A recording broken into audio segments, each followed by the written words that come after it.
We're now dealing with the matters in relation to the banking sector, and we have before us Ulster Bank.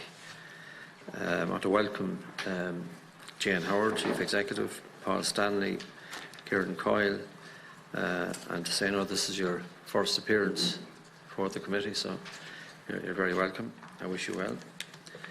On note of privilege, I want to advise the witnesses that by virtue of 17(2)(I) of the Defamation Act 2009, witnesses are protected by absolute privilege in respect of evidence to this committee. If you are directed by the committee to cease giving evidence in relation to a particular matter, and you continue to do so, you are entitled thereafter only to a qualified privilege in respect of your evidence.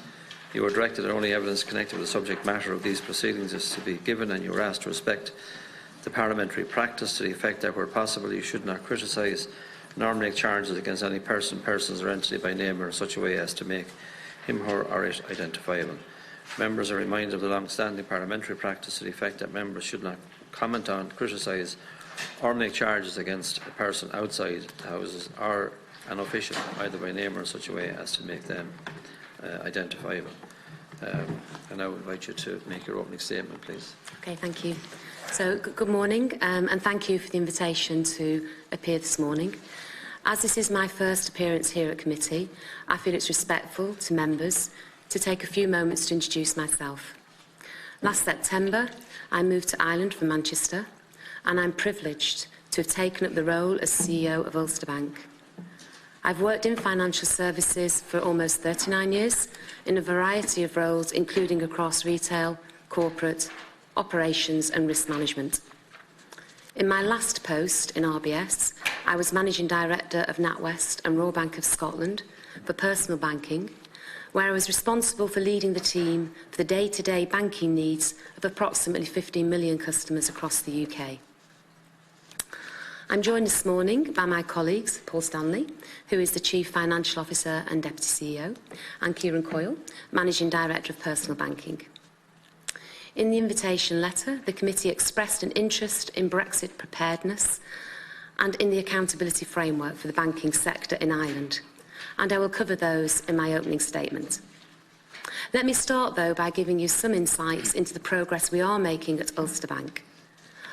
Our strategy is to continue to leverage our parent and build a stronger, safe and sustainable bank, offering high-tech and high-touch solutions to provide effortless everyday banking services that our customers value and to be there for them for what matters to them.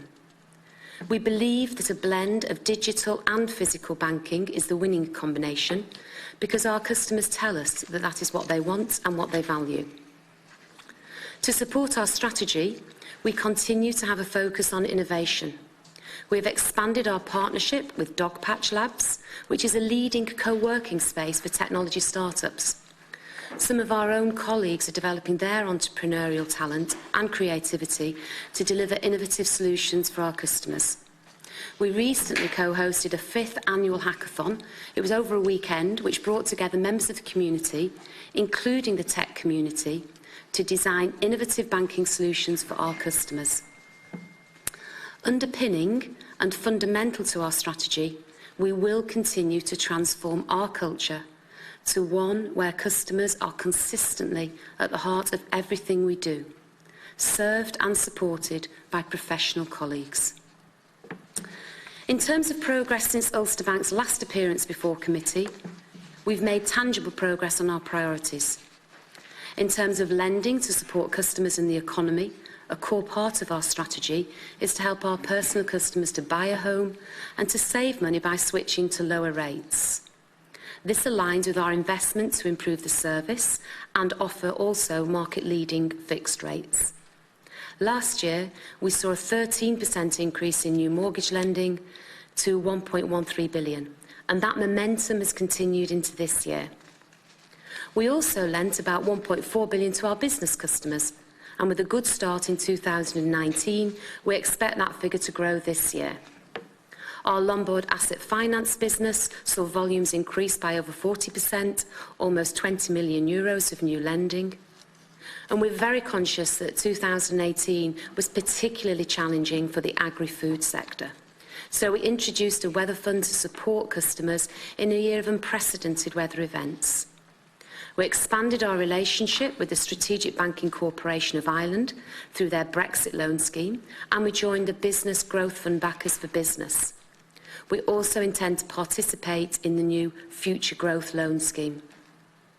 We continue to see more customers change the way they bank.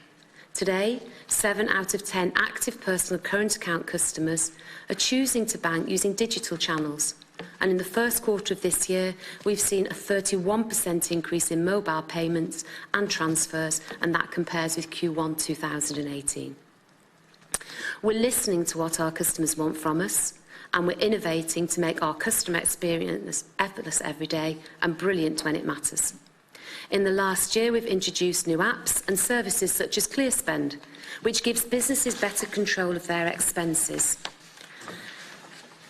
Manage My Mortgage for our residential mortgage customers, which enables them to make changes to their mortgage online and from the comfort of their own home. And we launched Cora, our new artificial intelligence-driven digital banking assistant, and this helps answer customer queries 24/7 every day of the year.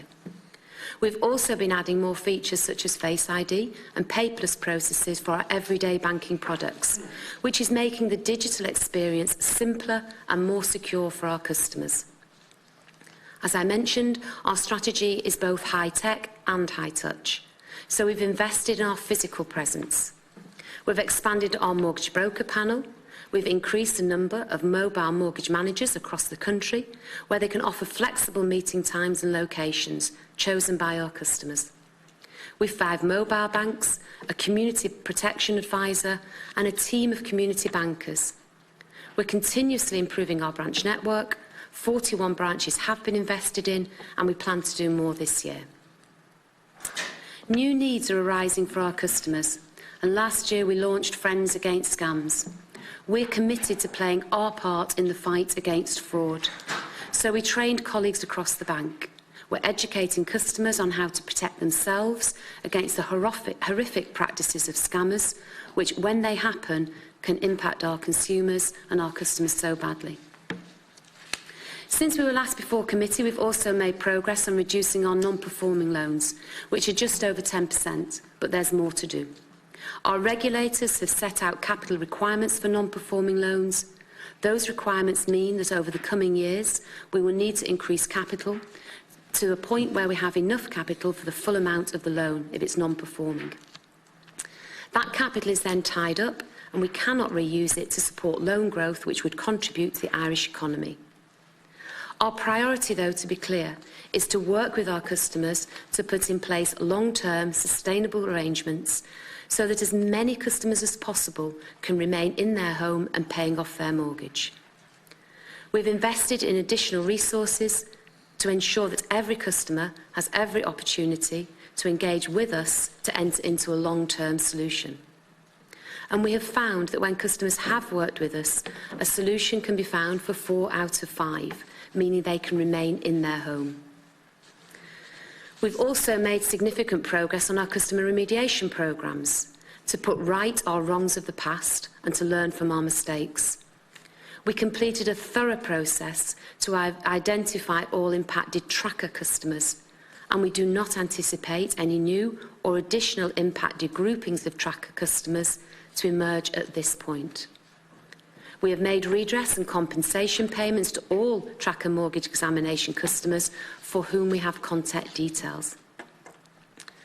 The thorough review identified some other issues relating to errors on the accounts of business and mortgage customers, and we will have resolved those by the middle of this year and the end of this year, respectively. Let me take an opportunity now, as this is my first time in front of committee, to sincerely apologise for our past mistakes and the impact that they had on our customers. Turning to Brexit, it is top of mind for many customers, although for many of our business customers, they tell us also that labour shortages, both skilled and unskilled, is a bigger issue. Supporting our customers is the top priority, and we continue to do this. Firstly, by communicating what we can do to support them to understand the impacts of Brexit, and secondly, drawing to their attention all the government and agency support available, which is excellent. We see different types of businesses that can and are adapting. Many are well prepared with sound contingency plans. There are also particular challenges, though, for some customers who export to the UK or who use the UK as a land bridge to the European market. Where additional resources and guarantees are required in respect of, for example, customs and tariffs, we're ready to support our customers. We continue to monitor the impact of the UK decision to leave the EU on the bank and on our customers, and we have been preparing for a number of scenarios, including a no-deal situation as part of our contingency planning as a standalone bank and as part of RBS. There has been no material impact noted today. However, we are conscious of the potential for future impacts on the bank, our customers and our operations. So a bank-wide Brexit response programme has been mobilised to assess those impacts and to develop contingencies under a number of Brexit scenarios to ensure that we can continue to serve our customers well. But regardless of the outcomes of Brexit negotiations, our aim is to support our customers with the same level of service and range of products as we do today and to help them address any related challenges. The committee also asked me to address the topic of the accountability framework. I welcome the introduction of the Senior Executive Accountability Regime. I know from my own experience in the UK how such a regime can make a difference to promoting stronger accountability, ethics and culture in financial services. Increased accountability will be better for our customers and for society as a whole. And whilst the Senior Executive Accountability Regime alone won't transform culture in the banking industry, it will help.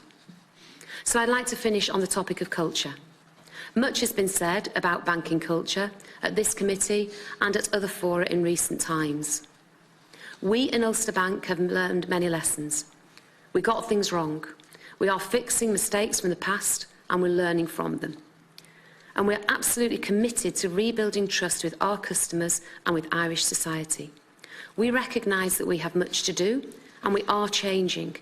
We are making different decisions today from those that we may have made in the past. In Ulster Bank, we've defined culture as the way we do things. It is consistently living our values to act in the best interests of our customers, colleagues and stakeholders. We have 4 core values: serving customers, working together, doing the right thing and thinking long term. They guide our priorities, our activities and our decision making. We've strengthened our risk and control environment, and we've done that to reduce the possibility of errors occurring. We're building a customer-focused culture where colleagues are encouraged to help customers be financially fitter and to speak up when they see things that might look wrong or if they have any concerns. Tone from the top is something that I and my leadership are conscious of every day. This is one of the reasons why I personally have committed to completing the Institute of Banking Professional Diploma in leading cultural change and behavioural ethics in financial services, and also to sit on the Irish Banking Culture Board. I'm pleased to report we have made progress over the last 12 months across our customer, operation and financial metrics, along with the continued execution of our strategy to transform Ulster Bank. Thank you, and we're happy to take any questions. Very much, Deputy McGrath. Thank you, Chair. I'd like to welcome Ms Howard, and this is your first appearance before the committee, and to wish you well. I know you're well settled into your role at this stage, but every success with it, and welcome you this morning along with your colleagues Mr Stanley and Mr Coyle, and thanks for the comprehensive questionnaire which we received in advance, and also for your opening statement. If I can start on the issue of NPLs and the work that you need to do to reduce your NPL ratios. You said in the opening statement that the current NPL ratio is just over 10%, is where you put it, and you've acknowledged in section 4 of the questionnaire that the regulators expect the banks to reduce the level of NPLs towards the European average and have set out capital requirements you must adhere to in respect of NPLs. So can you tell us your understanding as CEO of the bank of where you need to get to in terms of your NPL ratio, when you need to get there by, and how you intend to get there? Okay, so let me start by saying there isn't a specific target set by the ECB, but they are clear that any bank with non-performing loans in excess of 5% is regarded as having high non-performing loans, and the banks are expected to have a plan to reduce those towards the European average. And we've seen that European average reduce more recently to between 3 and 3.4%. And that is sound risk management for any bank. So whilst we don't have a specific target, we absolutely understand our commitment to reduce our non-performing loans. As you said, we have made progress. I think last time we were before committee, we were about 17%, and now it's actually at 10.3%, so just over 10%. But I think it's important that I highlight our first priority is actually about helping customers who have a non-performing loan, a mortgage, to get onto a long-term sustainable solution. And that's our priority. Because of that, we've always contacted customers who have been in arrears, but we've committed additional resource to make sure we can contact all of our customers who are in a non-performing status so that they can engage with us and we can help as many of them as possible. That's our priority. And as I say, we've always contacted them, but we're putting additional resource in now. And the reason we've been doing that is because the economy is stronger. We are seeing unemployment at a low of just under 5%. Available income is higher for many of our customers who are in a non-performing status, and house prices have increased significantly. And against that background, we've found that when customers fully engage with us, and that does include completing a standard financial statement, we can offer a long-term solution to 4 out of 5 customers that keeps them in the home. Now sadly, there are customers, 1 in 5, who engage with us, but where we can't find a long-term solution for them to keep them in their existing home. And it's almost an impossible situation. So what we do there, we're working with those customers on an individual basis to look at other options. That might include mortgage to rent, or it might include a voluntary surrender. Sure. So our priority is to help customers, but we do need to reduce our non-performing loans. And whilst there isn't a target, there is an expectation that we will reduce, and we do think that's right. Sure. So your current ratio is 10.3%. We've heard from a number of other banks, and they have attached particular significance to the end of this year, to the end of 2019. So what I'm asking is whether that has been communicated to Ulster Bank. Is there a figure you need to get to, or is there pressure on you to reduce your NPL significantly by year end? And the reason I'm asking, of course, is that would most likely only be achieved by way of a step change reduction by a portfolio sale. And portfolio sales, which you have already done, but they are very controversial. And while the central bank and department and bank CEOs always come in here and say, well, you know, protections travel with the loan, the mortgage contract remains unchanged. We have also heard from the Free Legal Advice Centre here, we've heard from the Irish Mortgage Holders Organisation, and they've outlined a number of specific instances where they feel that customers are in fact disadvantaged when their loan is sold on. And I think the most significant change really is a change in attitude, that while Ulster Bank may make every endeavour to reach a restructuring arrangement with a borrower, the same may not hold true for one of these funds who are purchasing the loan, because they're taking a much shorter term view of the return from that loan. So in terms of this year, is there an onus on you to reduce the NPL ratio further in 2019? And if so, are further loan portfolio sales on the table and actively under consideration? Yeah, so maybe if I start and then Paul, you want to add anything. So we haven't got a specific target, as I said, but there is an expectation that we move towards 5%. We are likely to set that ambition for next year rather than this year. Okay. However, we did indicate when we did our Q3 results last year that we would be expecting to do a further sale, and we do expect to do a further loan sale. But our first priority is, as I said earlier, to help all of our customers to see if we can find a solution for them. And do you have a timeline on that potential further loan sale, and will it involve PDH, family home mortgages, as well as buy-to-let and commercial loans? Yeah. Maybe take that question, Deputy. So, as Jane had said, we took a provision in Q3 of last year for an estimated size of loan sale, but we are going through a process of engaging with all customers that are engaged with us to define actually what that perimeter of loan sale will be. But it will include, yes, it will principally be PDHs, because most of our buy-to-lets in effect are non-performing buy-to-lets are gone at this stage. But the core to us is working down through with our customers to find out, due to the points Jane have made, are there long-term sustainable solutions for them? And if there are, then they won't form part of that perimeter, and we'll have to adjust whatever provisions that we've taken appropriately. Except that they will remain non-performing on your books for a period of time, even if they're restructured. Correct, but that is the discussion indeed we've had with the central bank. Ultimately, we will end up with the right answer, provided they stay and keep to the forbearance solutions that are in place. It will so if you can get them on a pathway to curing. Correct. It'll take a bit longer for us to get to our ratio, and that's been the discussion with the central bank. But in general terms, we would end up in the same position. Can I raise the issue of mortgage rates, because it's almost a year ago now, June of 2018, Ulster Bank announced the lowest rate in the market, a 2-year fixed rate of 2.3%. Can I ask you how that has gone for the bank, and do you feel that the bank has promoted that sufficiently? So it is a 2-year offer, it's not a long-term offer, but at that point it was by some distance the lowest rate in the market. I think it is still the lowest rate in the market, though others are coming somewhat closer. I had hoped at that time that it would start something of a price war on mortgages. You may not welcome that, but it is still the lowest rate in the market. And are you getting a return from it? Are you winning new business on the back of that rate? Okay, so perhaps if I just give the high-level view, and then I'm sure Kieran will be delighted to talk about some of the progress that we've made. So we offer a range of rates, and we offer them to all of our customers, both existing and new customers. And as you said, we do have the lowest fixed rate on the market of 2.3%, which fits with our strategy. And we're finding that more than 80% of our new mortgages that we're writing today are on the fixed rate.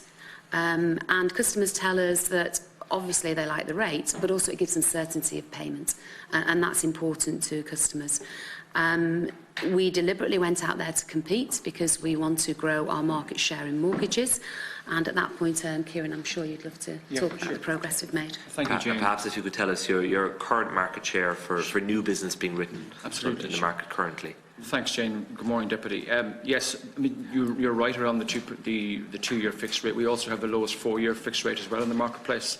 And to build on Jane's point, we have seen, to your question, we have seen really good momentum in the business. So to help the committee understand what we've done about that, we have, probably for nearly a year now, have an extensive marketing campaign across media, outdoor, radio, cinema, etc. And we are seeing from our own marketing team and our own market analysis that the level of impact that's having is exactly where we would want it to be. We also, in the last couple of months, Deputy, we also invested in and launched a new online portal to make it easier than ever for customers to switch to that new rate. Effectively, whether you're an existing customer or on a variable rate or a fixed rate, you can go online now, and literally what would have maybe taken a couple of weeks, you can now change to any of our new rates in a matter of minutes, 24 hours a day from the comfort of your home. And then in terms of your question around the performance, look, the last time we were here, we talked about it. Our natural stock in this market is about 14%. Yeah. We were slightly behind that the last time we appeared at this committee. But at the end of Q1 this year, we have a drawdown market share of over 16%, and our approvals are slightly higher than that. So to build on Jane's point, we've seen the rates, the proposition, and I think what we're hearing from our customers is they like the clarity, they like the certainty around what they pay, and effectively rates remain really important to our customers. We are making, I would say, Deputy, other changes beyond the rates to make it easier to come to us, to make the process easier and faster. That's a work in progress, but we're seeing that's having an impact as well. Okay, so your market share of new mortgage business is in excess of 16%. And just to clarify, that 2.3% 2-year rate applies irrespective of the LTV. So even mortgages and negative equity, is it open to them, existing mortgage holders you have? Anybody that applies. There's the only exceptions are as long as there are our own obviously credit criteria, and the central bank prudential rules apply. And if you to avail of the 2.3%, you have to be a customer not looking for an exception to the central bank rules. But aside from that, everything applies to and goes back to our credit So policy. I see that 59% of your mortgage book is tracker related, Right. 17% on a variable and 24% on a fixed. In terms of the 17% on a variable, so it's €2.8 billion book value. So how much of that, or how many mortgages are still paying 4.3% of a variable? Yeah, so it's about 10% of the book is The total book? are paying 4.3%, and some people choose a variable rate for a very good reason. We make sure that we write to those customers on an annual basis and bring to their attention the fact that we do have other rates on offer. How many mortgages does that translate to, approximately? It's probably about 20,000. Actually, sorry, it's probably about 10,000, Deputy, and that's an approximate figure. Sure, yeah. Maybe 10. And I would imagine not all of them are in the 80 to 90% LTV. Their LTV may well have improved over time, yeah. but they just didn't do anything about it. They haven't So responded in one way or another to our correspondence, you're right. you write to them once a year. And customers who have a lower LTV and who want to remain on a variable, they can change and move down the LTV band and get a lower rate online using the Manage My Mortgage portal. Yeah. And they don't even need to send in an up-to-date valuation, is that correct? What we do, the way that works is, so that is correct. The online portal works on the basis that it looks at the previous valuation we have of the property, and then it corresponds back to the house price index that we take from the Central Statistics Office and applies the LTV based on that.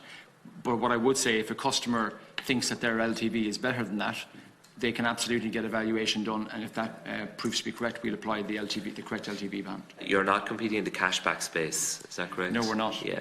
So how do you find the dynamic within the market? Because a lot of people, potential buyers, first-time buyers and so on, see them as attractive. I would hold the view that people end up paying more in the long run because they're paying a higher interest rate, but it can be difficult for people to weigh up where their best long-term interests lie, and the attraction of 10 and 15 or €1,000 up front can be attractive if you're buying a home and you need to furnish it and so on. So how do you find that plays out in the market? Cashbacks are attractive to people on the one hand, but you believe you're offering better long-term value, and how are you finding that people are able to weigh that up and balance what is in their best interests?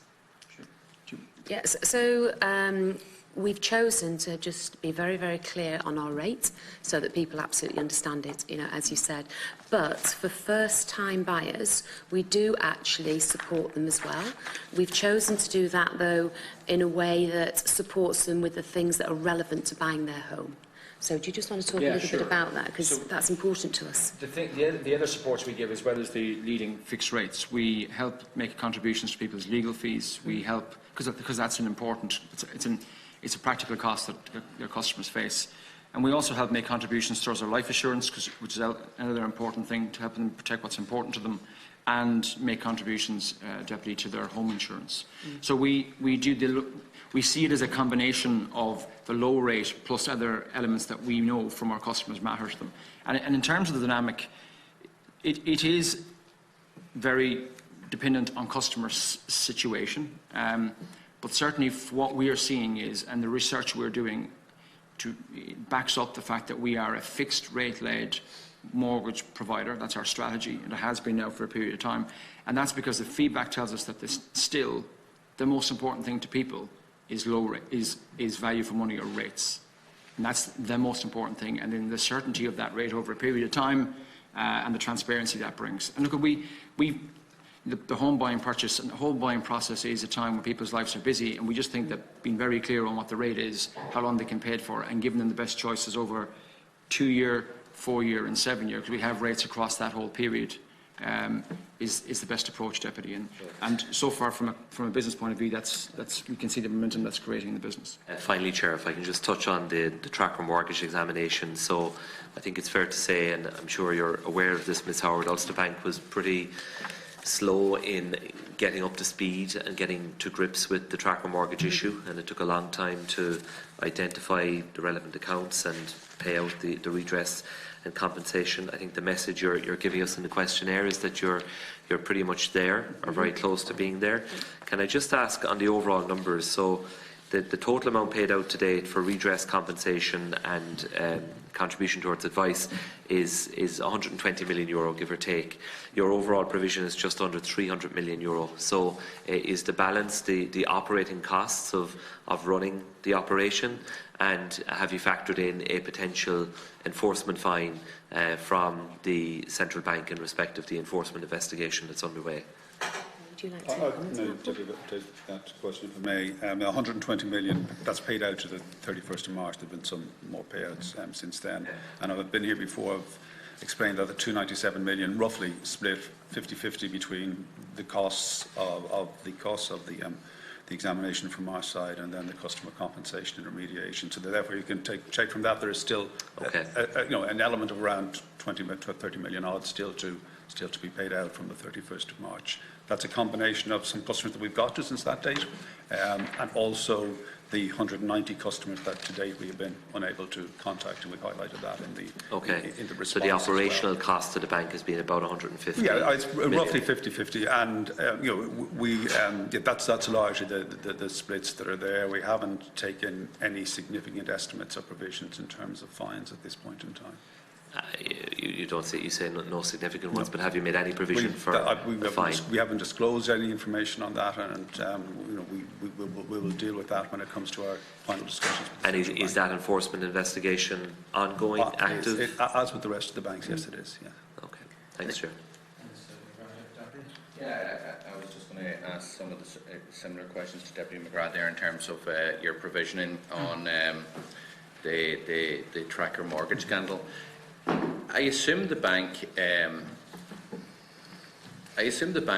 has a requirement to provision for the central bank fine, given that, what was it?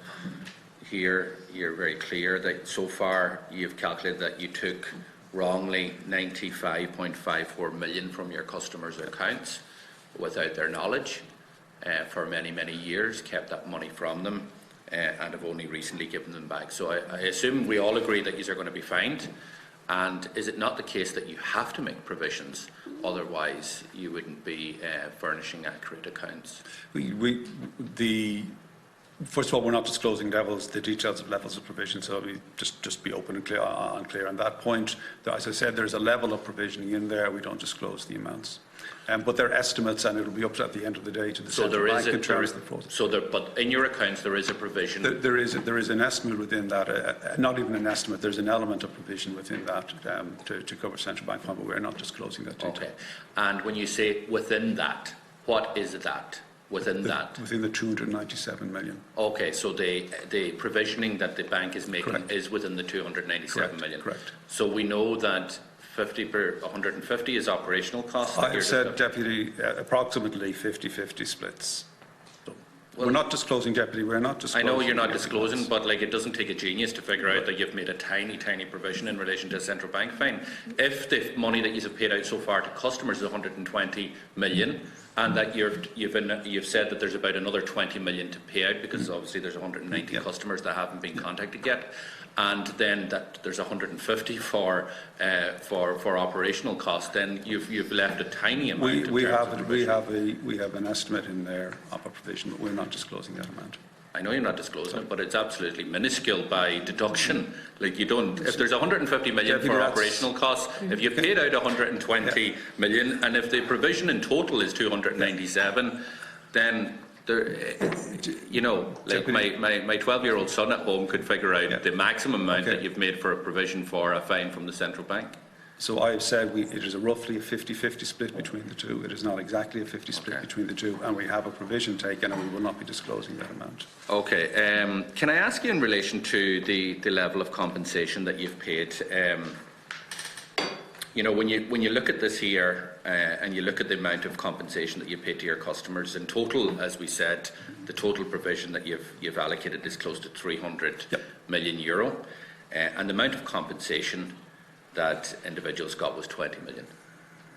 Do you think that's an adequate level of compensation, given the scandal, given and we heard Ms. Howard, and it's welcome again your apology on behalf of the bank, and you weren't there at the time, but given what you've done to these customers, do you think that's an appropriate level of compensation? The compensation levels are part of the examination process, and they've been noted by the central bank as part of that process. And if customers, Deputy, feel the compensation levels and the process is there, that it is not appropriate given their particular circumstances, they have a right of appeal both to the appeals panel we have ourselves, and indeed can take it to the FSO and can take it to the court if that is a requirement. So there is a mechanism there, and those levels of compensation are higher than the standard levels of compensation we would normally have across other remediation areas. And what about those that had to employ the services of professional financial service advisors to help fight the bank and try and force the bank to acknowledge what the wrongdoing that they were involved in? Has the bank agreed to cover those costs of the financial advice that was conducted? And I'm not talking about the sum of money that you allocated as part of the tracker examination for independent advice. I'm talking about people who hired expertise to force your bank to own up in the first instance, people who've been involved in this for nearly a decade now, and who incurred significant amount of cost trying to convince the bank, trying to build a case and convince the bank that they had wrongly, illegally, or whatever term you want to use, taken their money and withheld it from them. To the mechanism there, as you said, there's a standard cover in terms of fees at an individual customer level. I know that's not what you're directing your question to here. And then for those, again, assuming that they're customers of the bank and they are part of the tracker mortgage examination, that's part of the appeals process. They can bring that in front of the appeals panel. And again, if they're not happy with that, ultimately they can bring it to the FSO and indeed to the courts. But can I ask, why would they have to even go to the courts? Why shouldn't it be a matter of principle? Let me just, take a section of a letter I have from one of your customers. He says, with the help of this committee and Pádraig Cassan, I was reinstated on my tracker mortgage last summer after a battle of almost 10 years. Life-changing for my family. I received redress, compensation, a cheque of a certain amount to cover both, and a sum taken off my mortgage, and I'm currently working with Mr. Cassan on my appeal.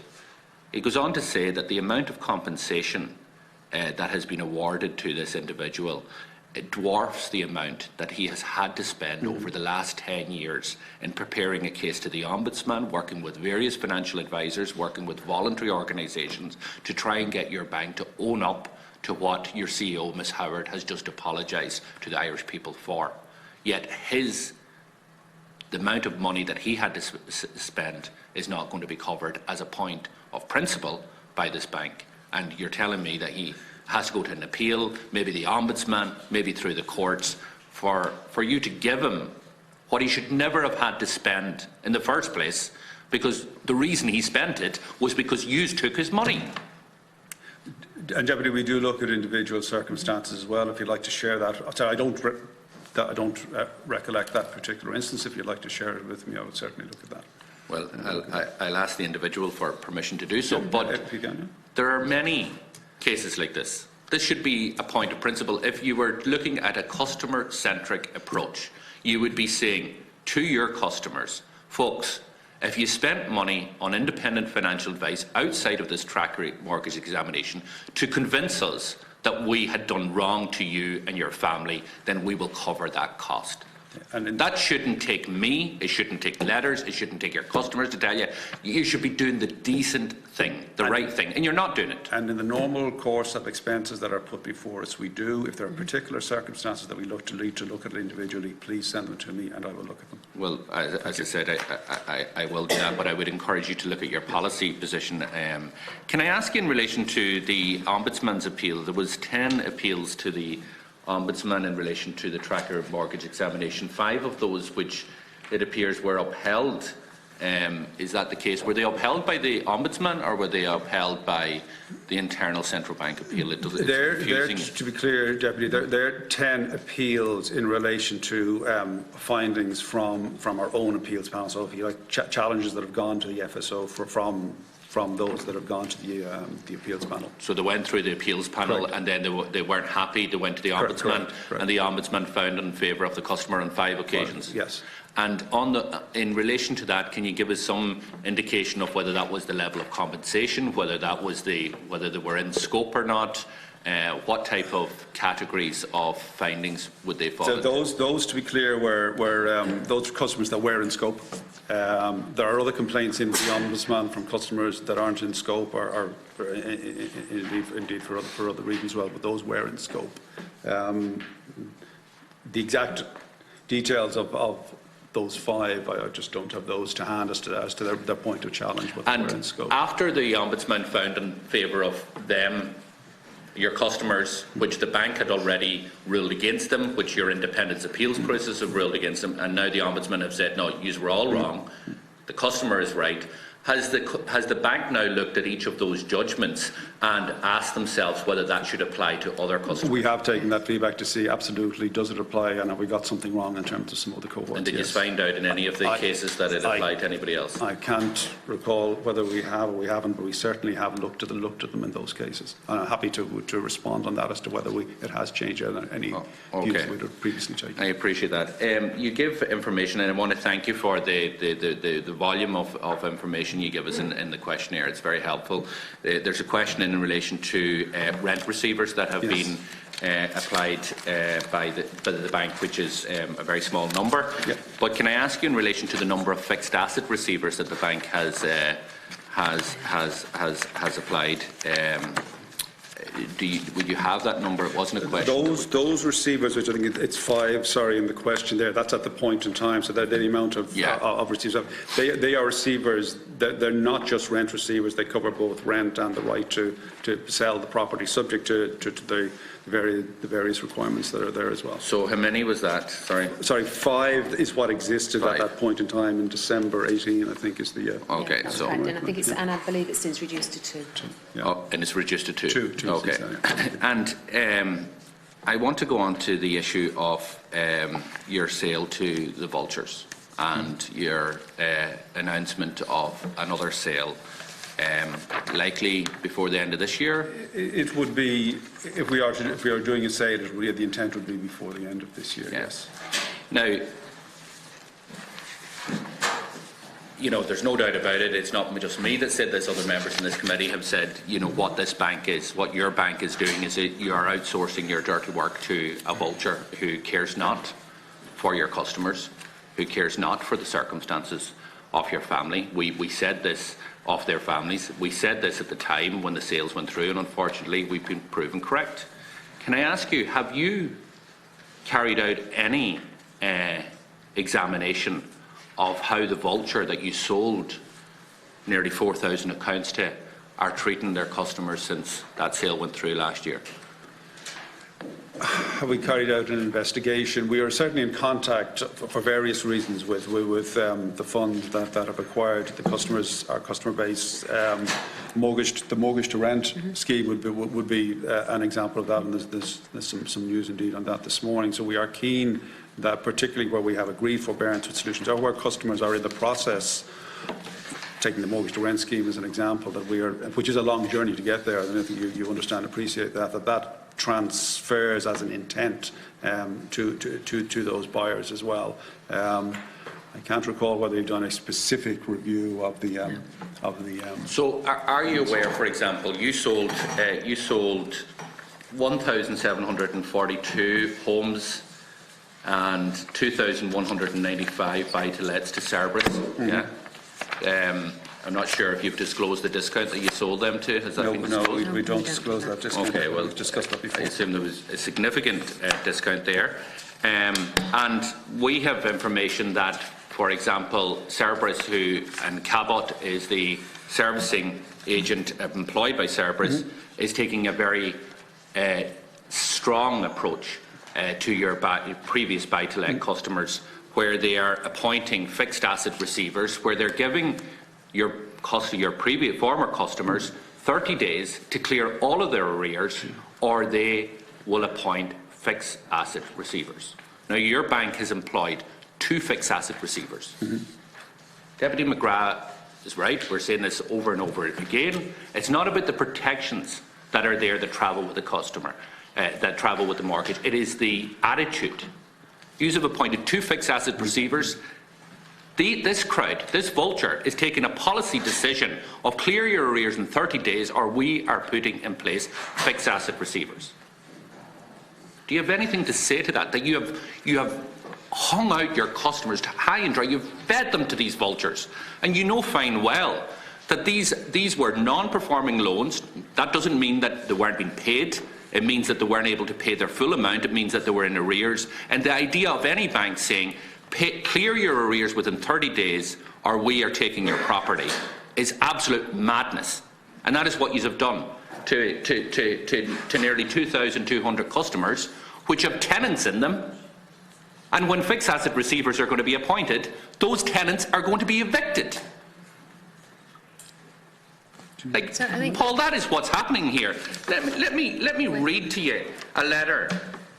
Cabot has noted that there are arrears owing on the account mortgage number in the amount of X. To assist you in clearing these, the following payment options are available to you, and it just gives the IBAN and big details of the banks.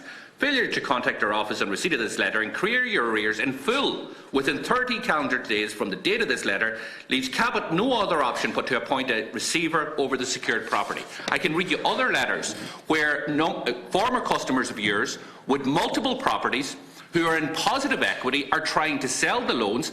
Cabot are saying no. Clear your arrears within. They're willing to sell the properties and pay off the full amount. Cabot are saying we don't care. Clear your arrears within 30 days or we are appointing a fixed asset receiver. We are told that this is now policy within the vulture funds that you handed your customers' accounts to.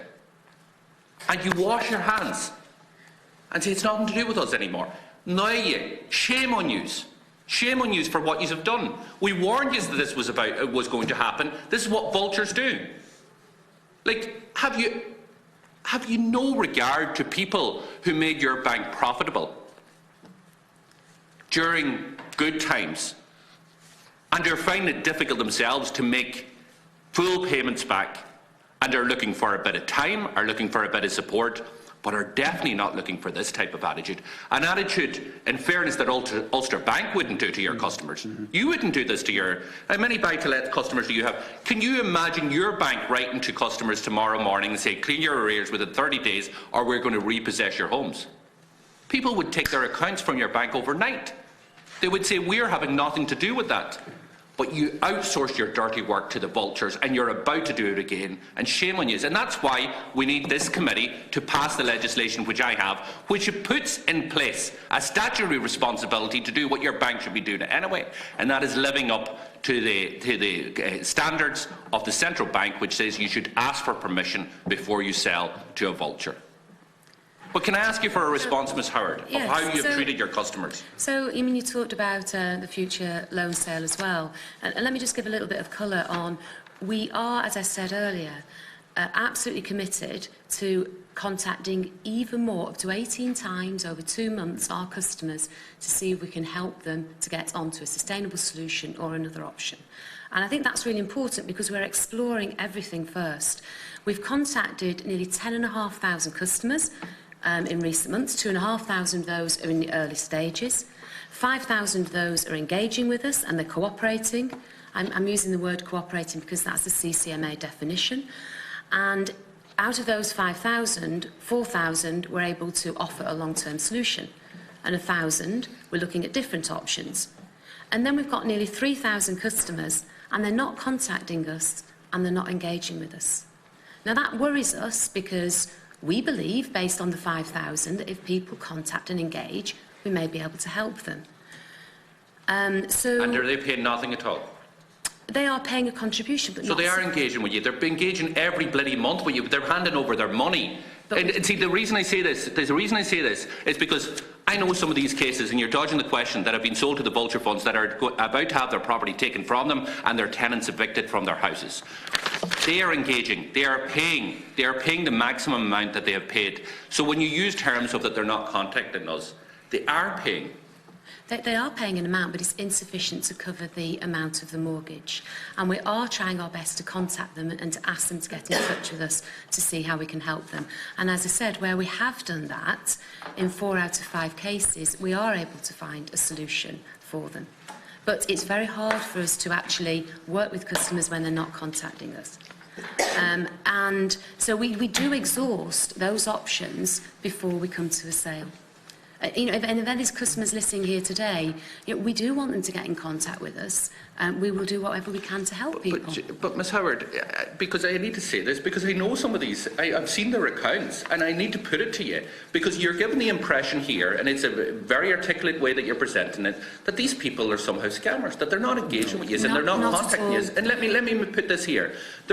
Is it not the case that your bank sold accounts to these vultures who were both paying and who were engaging with the bank, but who could not meet their full repayments and are now in the grips of the vultures, which are telling them to pay up within 30 days or we are taking the house and we are going to sell the property with vacant possession, leaving your tenants high and dry?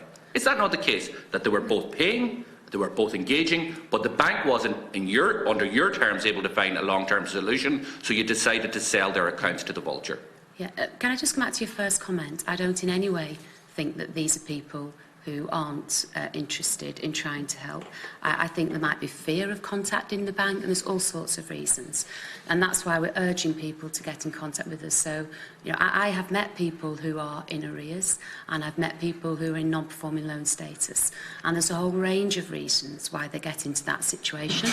At one extreme, they're incredibly sad situations, part crisis, can be illness, all sorts of reasons. And we genuinely want to try and help those people. And at the other extreme, when we've contacted people, we found that people have got some money and they're able to get completely up to date with their arrears and get onto a sustainable solution. So we don't judge anybody at all. It's all about trying to see what can we do to help them. And we do all of that before we do a sale. But can I ask a direct question? Have you sold mortgages to both of accounts that were both making partial payments and had engaged with the bank?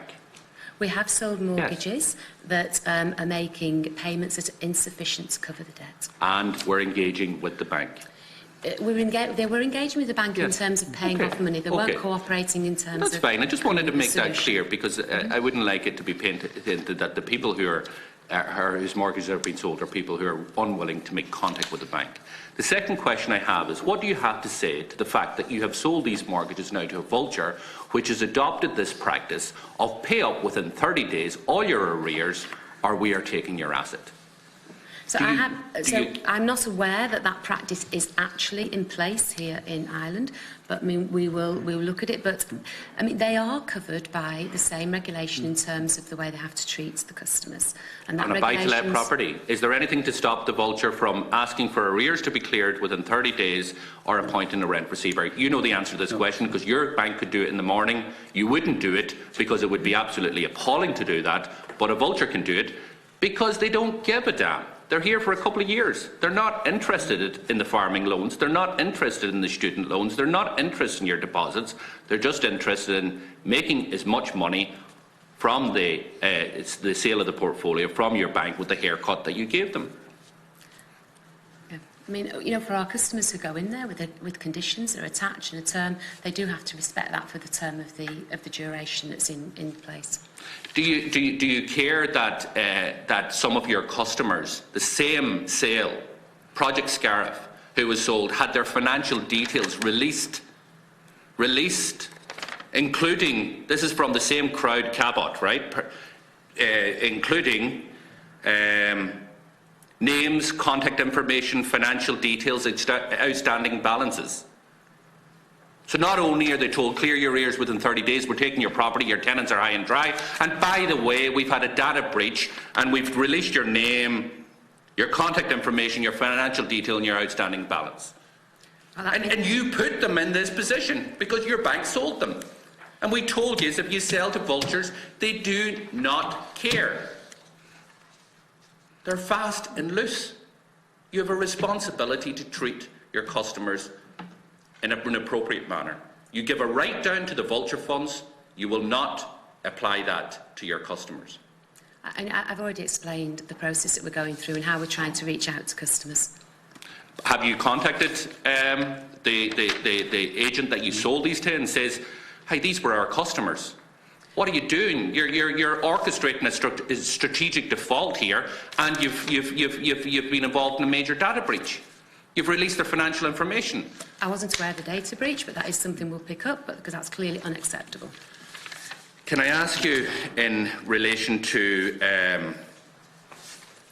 the 10.3% of non-performing loans, NPLs, to reach the 5% figure,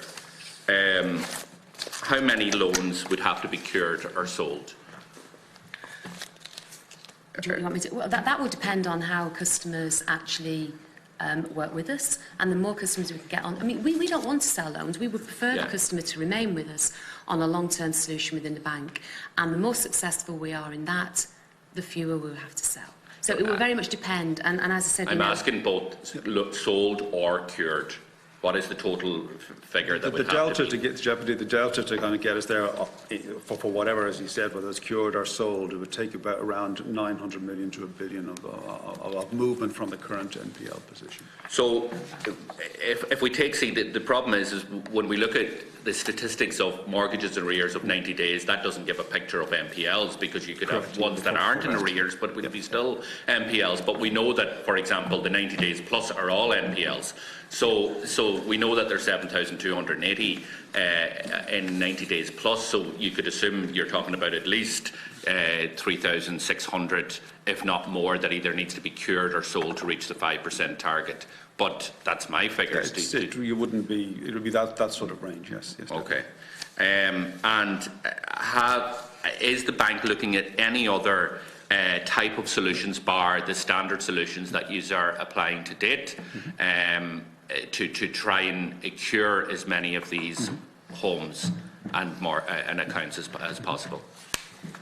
Yes, we are. Do you want to expand on that? Well, the one point, which is a point I made earlier to Deputy McGrath, so all of those customers, Deputy, are going through a renewed SFS, because we are finding their circumstances have changed. And this is the point I made earlier. If we find their circumstances have changed and they fit to a forbearance solution, it will take us, obviously, that bit longer to take them out of NPL, having worked through a forbearance solution. But that is the route they will go. That they will go down. Will the bank look at debt reduction as part of the overall plan for PDHs and buy-to-lets? Well, we said before we're not doing write-offs per se, but we do have within our suite there, we have modified mortgages, which in effect on a kind of split mortgage basis allow for I won't use the word debt reduction, but do allow for that level of restructuring. Yes. But there's there's debt reduction there. When you sell it to Cerberus, when you sold Project Scarif to Cerberus, you wrote off hundreds of millions of euro on the accounts, but you won't do any of that for the customers now? We will certainly look, as we work through on an SFS basis, the economics of the final perimeter volume that we put into a loan sale, and we will look at, we're not going to, the economics that work in favour of both us and the customers, which they can in some of those circumstances, is something we will give consideration to. Can I ask a final question, and that is in relation to the level of repossessions that have taken place, whether they're voluntary surrender or court repossessions, and the question is specific in relation to the properties that are now in the hands of Ulster Bank. Can you outline to us how many houses are now in the hands of Ulster Bank, and how many of them are vacant? Yeah, so we have just under 100 in our possession, broadly 50-50 split between a private dwelling home and also buy-to-let. I don't have the numbers in terms of vacant possession. I know they have come to us through voluntary surrender. We can let you have the information in terms of how many are actually vacant. And maybe just to outline, what's the plan? What's the process? What does Ulster Bank do when a property comes into their possession? Do they go straight onto the market? Do you reach out to the housing agency here? If there are tenants there, do you sell them with tenants in situ, or do you demand vacant possession? And what's the turnaround time? Like when you have 100 houses, what do you do? And obviously this a rolling number, because there'll be more coming on stream and some may be sold or whatever. Yeah, so we do have a process in place, and we don't rush to sell it, and particularly if there's a tenant and a tenancy agreement in place. But we do have a process in place, and it takes us some time. And do you sell just to the private market, or do you reach out to the housing agency here in terms of? Yeah, do you want to- To date, we've been largely selling to the private market. Yes. And is there a reason why? I know Ulster Bank hasn't received any state support from the state here. Other banks would engage with it, but other banks have been either have a shareholding here. Other banks would basically say to the housing agency, given the crisis that we have in housing, that, by the way, we have 600 houses, here they are, this is the location, and kind of ask them to express an interest in relation to housing. Is there a policy decision? Do you believe just let's go straight to the market, we get a better price for it, or why haven't you engaged with the housing agency? And if you could explain, when you do you sell with the requirement for vacant possession? I think we have to come back to you in terms of your first point, and if we can work with housing agencies, then we'd be delighted to do that. So let me take that away, and I'll come back to committee. And in terms of buy-to-lets, in general, we would look. It is easier for us, in answer to your question, it is easier for us to sell in terms of vacant possession. It's not always the case that we do that, but it is certainly easier for us to do that. So you have sold with sitting tenants? I will confirm on that, but it's certainly easier for us to sell, and we've taken our time in some instances where there are sitting tenants. When you say easier, do you mean more profitable? It is easier to bring to the market, and yes, ultimately more profitable based on the ease of sale. Yes. Do you sometimes worry if the family that you're given the notice to is ending up in a hotel room, or in maybe sleeping in a car? I'd have to look at the individual circumstances of those sales, and just being open with you and saying. Yeah, no, I understand. No, and I imagine, but maybe I would ask Ms. Howard to read the latest report, which gives voice to the children who find themselves in emergency accommodation, and consider the policy that you have as a bank of selling properties and asking the tenants to leave, or evicting the tenants as part of that, particularly in cases where you are evicting into homelessness, and the consequences. I know the bank doesn't have any due regard to that, but I'm sure, look, we're all humans, and when you hear the impact on a 3-year-old or a 5-year-old, surely to God, maybe the bank might consider their position of looking for vacant possession, or at least asking the follow-up question: will you have a home to go to when we evict you from this premise, so we can increase our profits to our shareholders? Okay, let me take that away. I mean, I don't know if we actually do perform that practice or not, but I'll take it away and look at it. Thank you. Thank you, Catherine, and thank you for the opening statements. So it's just on that, in relation to it, in terms of your profits. How much profit did you make in this jurisdiction last year? 15 million in effect, so at a very low level. 15 million, but Yes. you made 23 million, is it, for the first quarter of this year?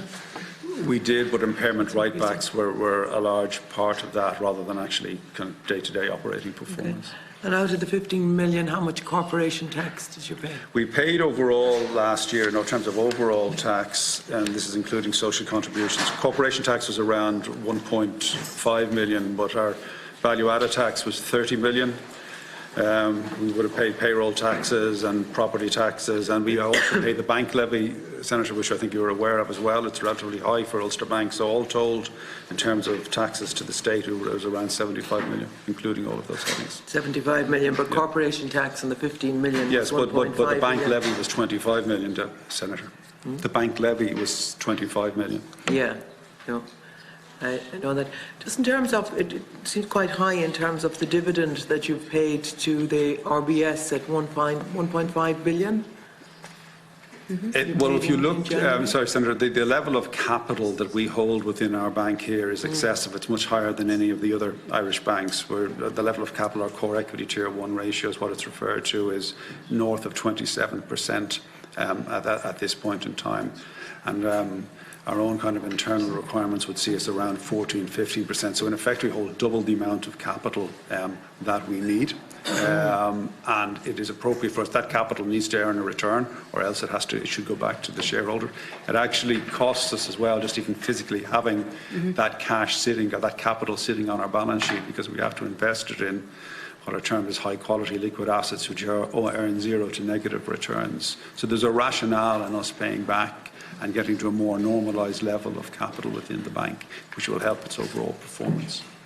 Yeah, but there's also a rationale, obviously, when people look at that in terms of 1.5 billion to RBS, which is mainly owned by the British government, 66% by the British government. So on one hand you have that, and you have that that money being given to them, and then you have vacant, you're trying to get vacant possessions, you're selling off the properties to vulture funds, which is causing a lot of hardship to people. Senator, are you saying they're not connected at all? I would not see those connected. The British taxpayer, it was when Ulster Bank was both north and south, put 15 billion of UK payers' tax into the bank here. It wasn't the Irish taxpayer that put that money in. There is an over level of capital, and it is appropriate that is paid back, but that is still subject to, that is always on an ongoing basis, not always, but on an ongoing basis, that is subject to regulatory approval. We just don't pay it on our own behest. And you have 292 million of deferred tax assets? Correct. Which will be paid off or will be reclaimed over 9 years? That would be the intent as we sit here today. Now, our tax losses are larger than that, Senator. That is the deferred tax asset itself. No more so than with the other Irish banks. Their deferred tax asset would be lower than their overall. I think you're getting a good deal. I suppose the whole thing here is the kind of the moral thing of it. Okay, I know government allows you to do that in terms of deferred assets and all of that.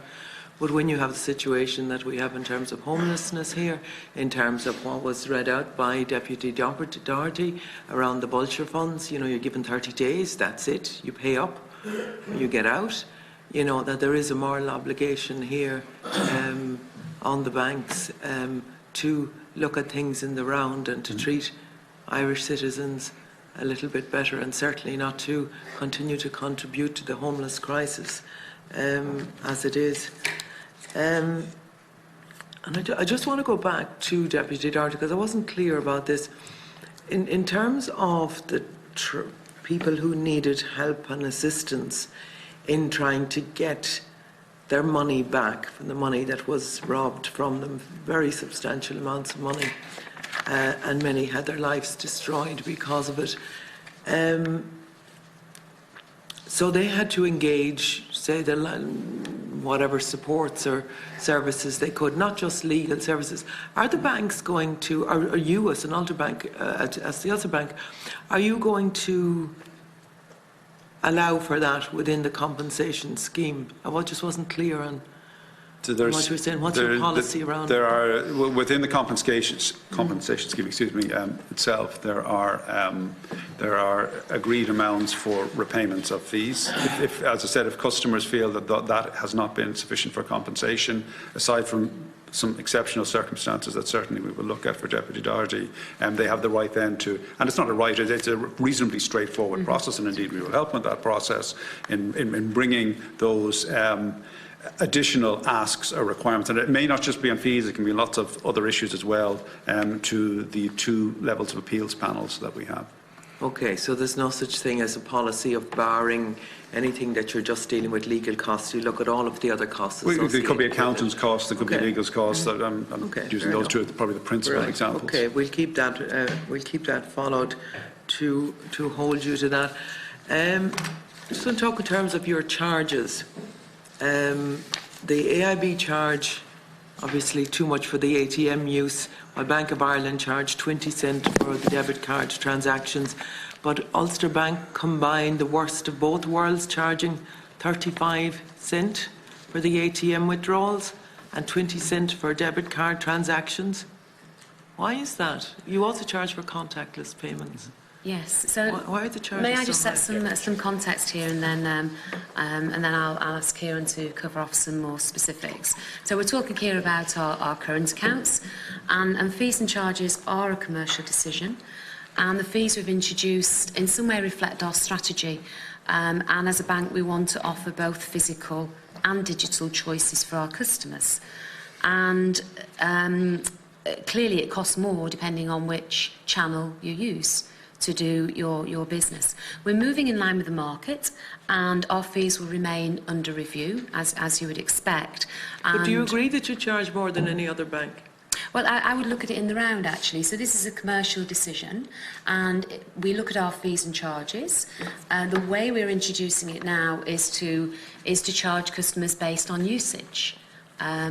So I wouldn't say we charge more, because I'd look at it in the round in terms of the full service offering we give, including, as referred to earlier, having the lowest fixed rate on the market for our mortgages. So it's the entirety of the package, and our customers can choose the preferred way to bank.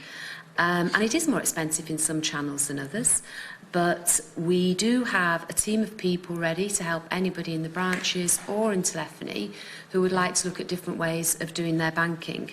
And I think I should just point out before, if Kieran wants to add anything, that 25% of our customers don't pay any fees, and that's largely our customers who are over 66 and our students. But is there anything you'd like to add? Just to build slightly on that, Jane and Senator, just to maybe help the committee understand our thinking behind the tiering of the charges. So essentially we have created a tiered charging model which is aligned to the level of cost that we incur. And just give you maybe speak to that. If somebody chooses to come into a branch and want to take money out over the counter, there's an 80-cent charge for that, and that reflects, as Jane said, the commercial reality of us employing people, the premises, securing them, etc. So there's an element of charge for that if a customer chooses to do it that way, which we have people in our branches up and down the country to support. Mm-hmm. If you mentioned the ATM fee, if someone wants to take money out but wants to use the ATM, it's obviously a lesser charge of 35 cent. And what's driving that is we have to pay cash and transit fees to move money around the country. We've got to secure the ATMs. The committee will be aware of the challenges and the crimes on ATMs recently and the security. So do the other banks. I suppose I'm just looking at a comparison between them. So how come? Just share that with you, Senator. So there's a tiered model, and then if somebody chooses to do a chip and pin payment or a standing order or a direct debit, it's 20 cent. And then finally, on your contactless comment, or query, we have a 1 cent charge, as you referenced. And really, the cost to us of effecting a contactless payment are not materially different at all to someone paying a chip and pin. But we recognise that the market, more and more people are using contactless. They use them for under €30. It's quicker for customers. It's better for retailers, and we want to encourage it. So we're actually giving the contactless charge at a more discounted rate because we can see that's where the market and the trend is going. In terms of the overall, our overall fees versus our competitors, I mean, as Jane said, Senator, I can't comment on the cost base of our competitors and what their commercial decisions are, but we think in the round, given the optionality and the transparency of the fees, we are satisfied with the blend we've got right now. Mm-hmm. And as previously said, they remain under review. But to put it into context as well, we will have 25% over 66 that don't pay, including students. We will have probably about 35% of people who will pay maintenance fees, which leaves you at about 46% of the people who will pay the transaction fee, Senator. But that's the way we've been thinking about it, if it's helpful in terms of explaining the way we've approached it. So I think obviously customers will decide for themselves. I just think those charges are quite. In terms of the contactless one, do you see who sets the €30 limit? Typically it has been. And we'll come back to you specifically on this. I think it is mainly the card schemes. I could be wrong on that, Senator. But I know that that in itself is changing, actually, because I know that if you use Apple Pay in some retailers, that's as they use your phone to pay, I should say. In some retailers, they'll allow up to 50 or 60, or there's no limit, and then others. So I think it's probably a combination of the retailers and maybe the merchant fees. But I'm happy to clarify that, Senator. Yeah, I mean, because €30, I suppose, really for somebody shop for contactless, I think it needs to increase. And the trend overall, I mean, in terms of the volume of transactions happening through that channel, would suggest that that's potentially a likely outcome, all right? Yeah, it is. Equally, I would add to that and say a tremendous amount of research was done to say if you actually increased it by €10, how much difference does that make? Or do you actually need to increase it from, say, 30 to 60? And if you do that, what does that do to a fraud environment? So I think there are an awful lot of factors that are taken into account before the card schemes actually decide on the amount and the maximum, and also change it. But I expect we will see changes, and we might see them quite quickly. We are, I would say, just to finish on that, the charging scheme, we are committed, and we've done significant training rollout right across the country to our colleagues in the branches and the telephony centres. And if a customer comes in and chooses to make a transaction today that costs 80 cents but wants to reduce that for obvious reasons, we have people trained who will genuinely help them and understand how to help them to reduce that, and support them in doing that as well. And just in terms of the branches, you have 88 branches now, is it? Yes. There are no plans to close any further branches or to make any more cashless banks? I know you have a number of cashless banks. No, look, as you said, we've got 88 branches. There aren't any plans to close the branches, and in fact we've actually increased our physical presence in recent months, and also we're investing in the branches. But our strategy is, as I said in the opening statement, it's both high-tech and high-touch. Because we know that customers like to do their banking effortless every day. They tell us that. They'll enjoy doing contactless and everything else. But there are moments in people's lives when they want to have a named person and see somebody. And they can be, sadly at a time, bereavement. They can be at nice times when a child is born. They can be at times of mortgage. But our customers tell us that there are certain life events when they want to be able to speak to somebody, and that's why branches are so important for our personal customers. Well, there are. Now, obviously, because of the whole broadband debacle as well, and we're looking at our 3 million now, and what's going to be got for that, and then you're talking about another 7 years, or whatever, the advances that are made, I suppose, in terms of where banking is going over the next 7 years and where it'll be at. And I certainly, as a rural dweller, do not trust the delivery of broadband, even within the next 7 years, to the areas, or the area that I come from.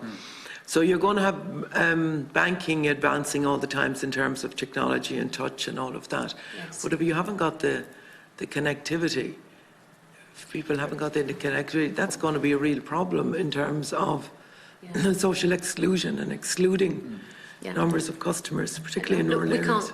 We can't talk about the broadband programme and when that will roll out and how effective it will be. But what you do find, and we've got the evidence that shows that 7 out of 10 of our customers are able to use digital easily, and there are two types of way of using it. If you're doing your transactions, you're generally doing them in a place where broadband is available. It's when you're doing your banking from home that it's a real problem for the broadband issue. And again, where we have branches that have got broadband in them, customers are very welcome to come in and use our premises to do their banking. And actually, you know, we'd love to help them as well. Would just maybe if I may add to that, I would say, and absolutely recognise and relate to the point around the challenges in rural areas versus urban areas, etc. But just in terms of the way we're thinking about our branches, if that's helpful for the committee, we, as you say, we've 88 branches. We've got our mobile banks, we've got community bankers and community protection advisors. And the reason I share that blend with you, and indeed our mobile mortgage managers, is, as Jane said, there's a physical and the digital. And we can see, because the stats show us that more and more people are choosing to engage for transactional type activity with the mobile app or internet banking and contactless and cards, as we've just already discussed. And we will continue to invest, and we need to invest to secure that and upgrade systems and stay aligned with regulatory changes and new innovators and non-banks that are coming into the markets. We will do that. But the physical spaces and the branches, we've invested in the last couple of years probably tens of millions in them, across a host of things that we've been doing. One of them is like putting broadband into all of them. I think of the 88, 86 are done, and they're pretty much all done now. But I think the role of the branch and what will happen inside it will invariably continue to change, Senator. I think it will be less transactional. The transaction capability will be there, but it's more about supporting customers to give them advice or insight or help for times. And and I think that's the important thing, and I suppose for us here as committee, that people will have the human contact when they choose to have it. Yeah. And particularly that you're not excluding people in terms of elderly, loyal customers over the years.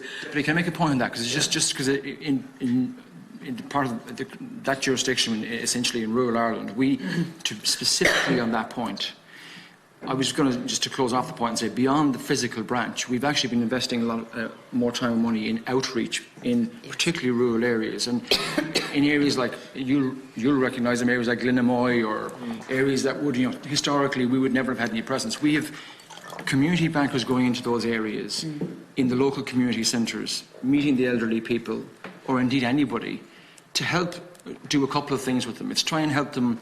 Financial education, so they bring them up to speed on how it's changing and how we can help them. But critically, and we're seeing it as a growing issue, help protect themselves against fraud and scams. I think people have a view that frauds and scams are a sort of a digital concept. They're not. They take all forms. And we are putting our community bankers in the communities, particularly focused on rural areas. And we've held 70 events this year so far, across those parts of the country, helping people with that type of thing. I certainly welcome that, and I do agree with you in terms of fraud and scams. I myself had €2,000 taken out of my credit card a couple of weeks ago through Facebook. It was through a Facebook account. So I was apparently buying ads for sewing machines in Australia and ski jackets somewhere else to €2,000 just like that over a number of transactions. So there are more and more ways that people are looking to scam. I'm not going to ask you about the credit cards trading stuff that Ulster Bank has been involved in. Do you want to just make a comment on it in terms of Ulster Bank? I'm sorry, I didn't hear. On what? Sorry. Carbon credits trading and look, Ulster Bank facilitating or... Okay, so I mean, I'm not going to comment on that particular case, other than to say we do take law and regulation very seriously, and whether that's about anti-money laundering, know your customer, or all of the regulation. But I can't comment on that particular case. Yeah, because I think there's financial crimes there that need, and I suppose the anti-money laundering guidelines need to be revisited and relooked at in terms of that. I think that case will evolve. I just want to ask you two more questions, and one is in relation to deeds. To? Deeds, the deeds of houses. So somebody has a loan on a house, they pay off their loan in full, they ask the Ulster Bank for their deeds back. Yes. They ask at the local branch, no, can't find them. They ask at the central office, and this goes on for years, and then they have to take a legal case against Ulster Bank. Where are people's deeds held? And can you lose deeds? Can you, as an Ulster Bank, actually, because what they've been told at the local branches, they've lost the deeds. So surely people are entitled to their deeds back without having to engage in barristers and solicitors and everything They're else. absolutely entitled to their deeds back, and we have a defined process that within 10 days of asking for your deeds, working days, then they should be back within your hands. So if you've got some particular cases there where we've clearly got it wrong, can you let us have those and we'll look at them, because that just doesn't sound right at all. Well, because on August the 18th, 2011, that's when they started to write to Ulster Bank. We're now 2019. Right, well, if you let me have that, if you let us have that, we'll personally look at that. We'll personally look into it, absolutely. Okay, I will do. I'll probably leave my question and then Kieran. Thank you, Kieran. Delegation and Ms Howard and Mr Stanley and Mr Coyle and the rest of your delegation. I'd like to wish you well in your new portfolio and your new job. It's very important that we have a strong banking sector in the country, and I wish you well in that new job. I have two, Chairman, I have two very brief questions.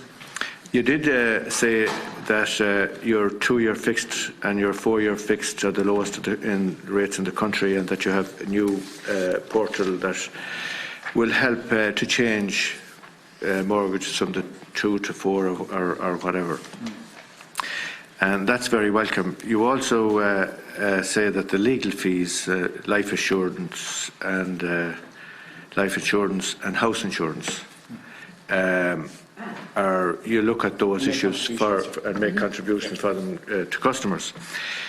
The whole area of the house tax or property tax, do you look at this, the area of when a client comes in, how much the property tax would be? does the Revenue Commissioners contact the bank in relation to what the valuation of a house may be, or is there communication between banks and the Revenue Commissioners? Or do you go into any detail as to how much does the client that takes out the mortgage, do they make provision for the property tax? Because it's quite significant in some cases. Okay, so let me start then. I'm happy if you would like to add any ideas. So when somebody approaches us for a mortgage, we look at the totality of affordability, and in that we would look at all outgoings. And we have a team of very experienced mortgage advisors who would be thoughtful about what are the costs going to be when somebody moves into a home or buys a new home. So to that extent, we would expect property taxes to be included when you look at people's future outgoings, which is what we look at to make sure somebody can afford the mortgage that they're taking on. I haven't heard that it's a particular issue. I'm not sure if you have. I haven't either, actually, but if there's a particular case, Senator, because I would agree with Jane's comments as well. Essentially, we would consider all outgoings and all exposures for the customer, and then through that work out use that as our credit criteria to decide on the lending. But if there are particular cases, I don't have any particular case, but I was just wondering in relation to the issue, because in some cases the property tax is quite significant, and maybe more so than insurance or Yeah, absolutely, and that's why we do a very thorough. I mean, it looks like quite a long, detailed form, but it's important that we understand all of the customers' outgoings and future outgoings to make sure they understand what they're taking on. Is there any contact between the bank and the Revenue Commissioners in relation to the level of property tax or costs in particular areas? Not that I'm aware of, Not that you're aware of. The second is in relation to the sale of portfolios to vulture funds.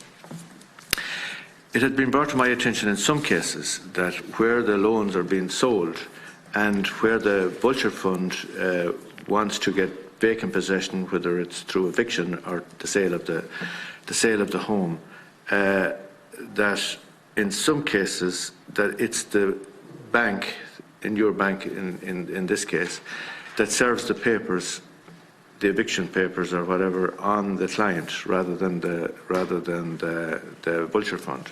So when you sell your portfolio of loans, are you finished with them, or do you still hold the papers and the rights to serve papers, in this case, if they're required to be served for court proceedings or evictions or whatever? The only instance I can think of, and we'll look at it further, is for some loan sales they are done in part, and we are servicing the loan still for a period of time before we hand it over to the servicer of the acquirer. Let us follow that up. It could be in those instances before, even though the loan has been sold, they are actually passed over for servicing maybe 6 months later. It could be in those instances that has occurred. But when you say that you're still servicing the loan even though that you have it sold? It's sitting on our systems still. It's not on our balance sheet, but it's still sitting on our systems to calculate repayments and interest rate and the likes of that before it moves over. Because it's not an instantaneous transfer. But in all cases, when you sell the loan, you're finished with it, really, I suppose. You hand over deeds and everything to do with the loan within a certain period. Within periods of time, yes.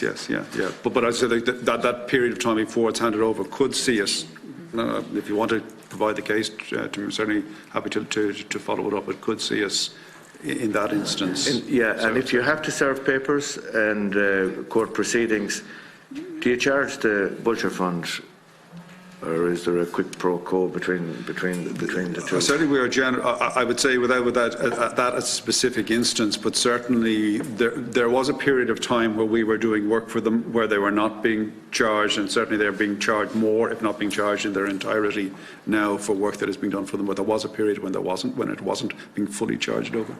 Okay, thanks, Chairman. Senator O'Donnell. I want to welcome all three, and I want to, I suppose, in particular wish Ms Howard all success in her new appointment. Well, it's not new, but recent appointment.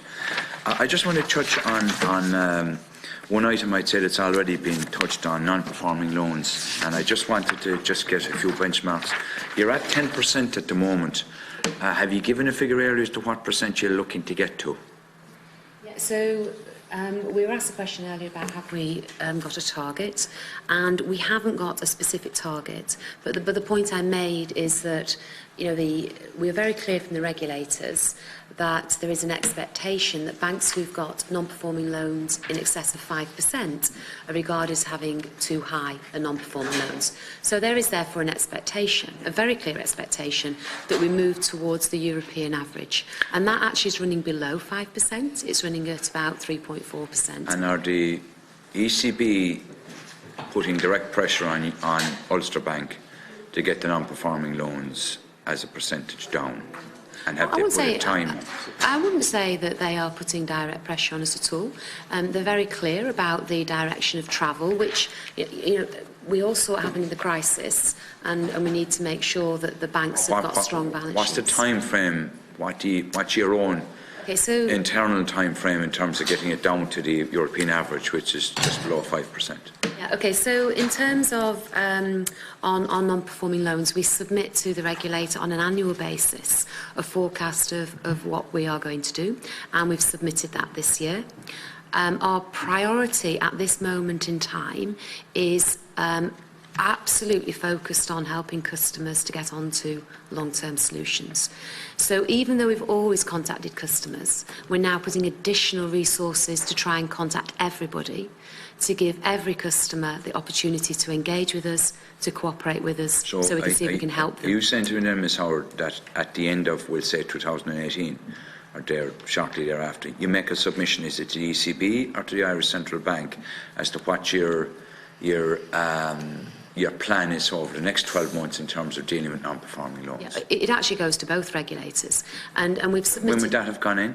End of March. Yeah. Just recently. And are you, within that, are you? What have you put forward for the current year? So within that, we've set an expectation that we would want to be in or around the 5%, probably by the end of next year. And the reason, 2020. Yeah, and the reason why I'm saying in or around 5% is because the more customers that we can help to get onto a long-term sustainable solution, they will still be on our books as a non-performing loan for up to 2 years. I suppose it's like for us, we're dealing with people on a daily basis. The main concern is people obviously that have been sold onto funds, or that they're nervous and anxious about that they may be sold onto loans, Ulster Bank customers. So I suppose the question I'm asking is, we understand the long-term solutions and so forth. Inherent in that proposal that you submitted to both regulators, the Irish Central Bank and the ECB, have you identified an element that will involve the sale of non-performing loans to funds? So what we have identified is that we will have to do we want to do a further non-performing loan sale. We can't be clear on which loans are going to be in that until we've made this extra effort to give all of our customers a chance. When will you know that? Well, we're contacting customers now. We've started with 10,500, and I gave some breakdown earlier of that 10,500. Don't need. What I'm more interested in is, if you're going from 10% to 5%, have you quantified the level of the amount of loans involved? Have you quantified the level? I've got a broad figure. Give the broad figure. So the broad figure. I mean, it was to Deputy Doherty's question. I don't want you to repeat. The simple maths, I suppose, of it is to get from where we are today to a 5% is in the region, and that can be, as Jane has said, can be cures or it can be sales. It's in that 900 million to a billion range in terms of 1 billion. Yeah.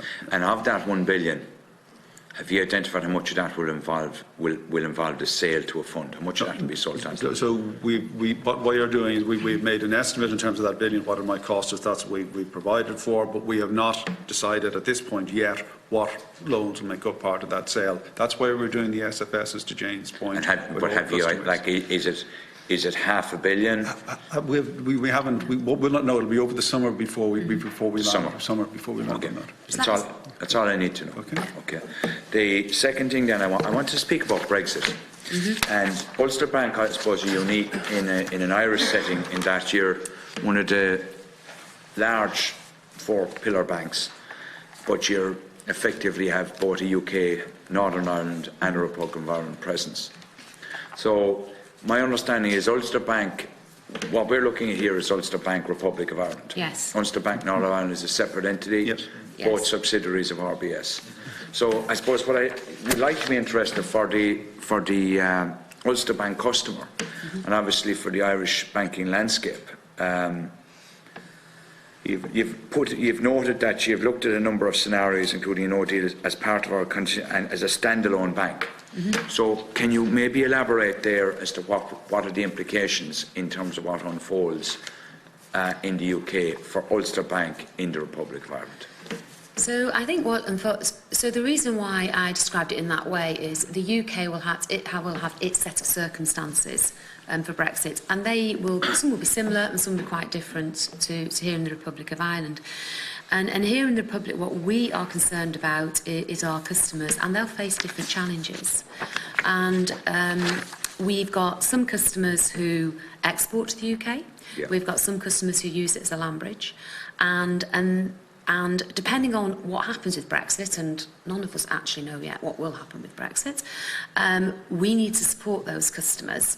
Some of them will want to change their business model. Some of them got the capability to do that, and some of them haven't. So our focus is absolutely going to be on helping our customers here in the Republic. And the reason why I express it that way is, in the UK, they'll have a different set of circumstances. Does that explain? Well, I suppose what I'm more interested really is, are there any circumstances in which Ulster Bank will become a standalone bank from RBS? Are there any situations that could arise in terms of the way Brexit unfolds that Ulster Bank could be, in Ireland, could be a standalone bank? So we're already a separate legal entity. I accept that, but you're 100% subsidiary of RBS. Yeah. I mean, I can't foresee why Brexit in of itself would create that situation to arise. Okay. The final thing I suppose I want to touch on was you made reference to 88 branches. Have you opened new branches? Did I read into that incorrectly?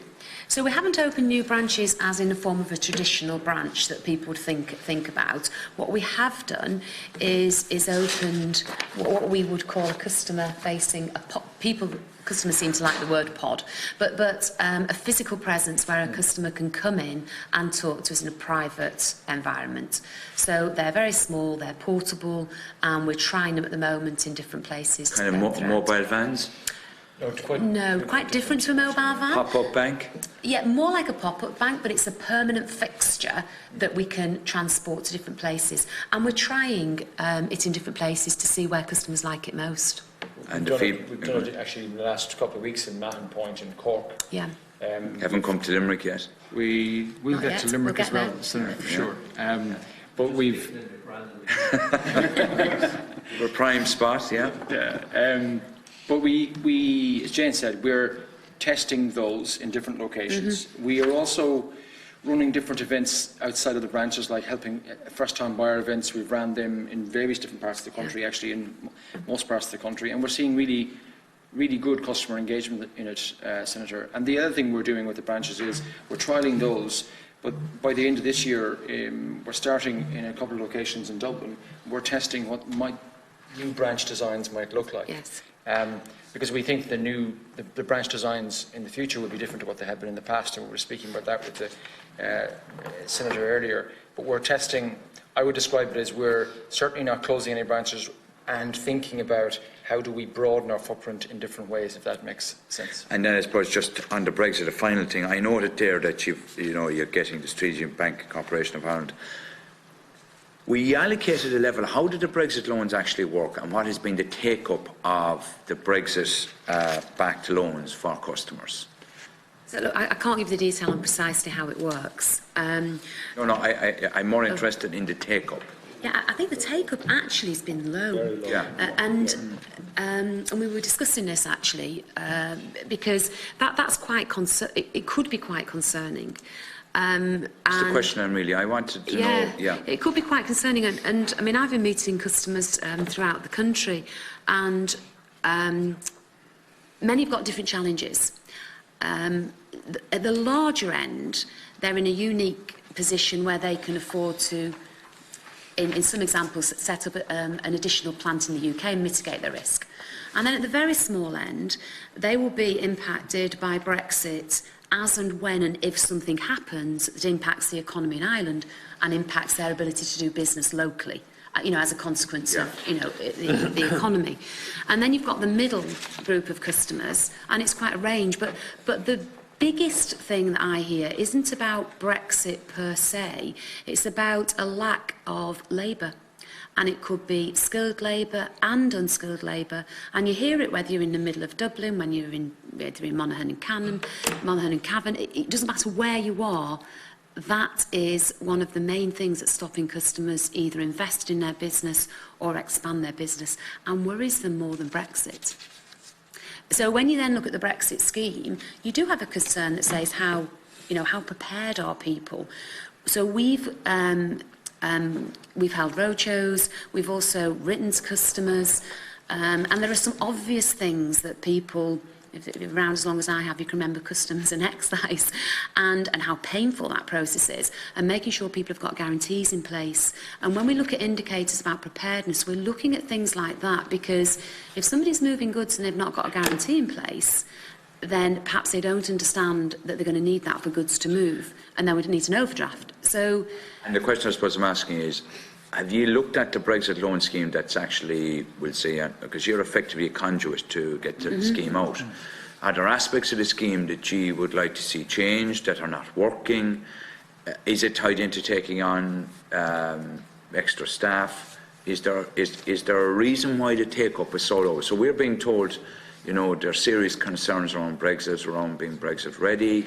And I suppose, Ms Howard, you were in the UK prior to coming to Ireland, and I suppose I'd like to get your perspective in terms of what you see, the differences in terms of the Irish and the UK landscape, and where you see the difference in terms of exposures on Brexit, and how you feel we're prepared as a country in terms of business across the spectrums, because you'll bring something over the Irish Sea that is, I suppose, an intellectual knowledge of what's happening in the UK on the ground in banking with business.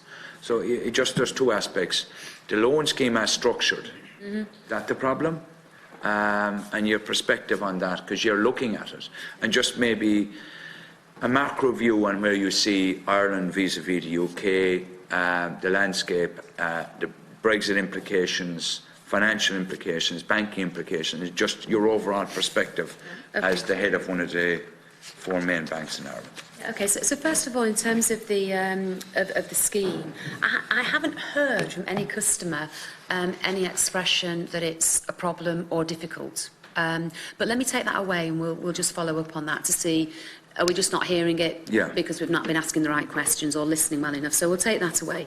In terms of, if we take financial services, first of all, in the UK and Ireland and the impact of Brexit, it's quite interesting, it's very different. So if you're in financial services, and London clearly is a central hub, they were talking about the fact that some of the skills and jobs have to be taken out of the UK, and they will be in a different part of Europe. So that's the concern that you would hear about in the financial services market in terms of how it works in the UK. When you come to Ireland, we're seeing that there are more banks choosing to make their European base in Ireland, not necessarily retail banks, but that does create different challenges here, such as competition for people in particular skill sets. So it's really quite different in that regard. When you come down to customers, many things are the same. So if the economy is going to struggle, whether that's the UK or here, then the concerns for customers are exactly the same, whether it's the UK or Ireland.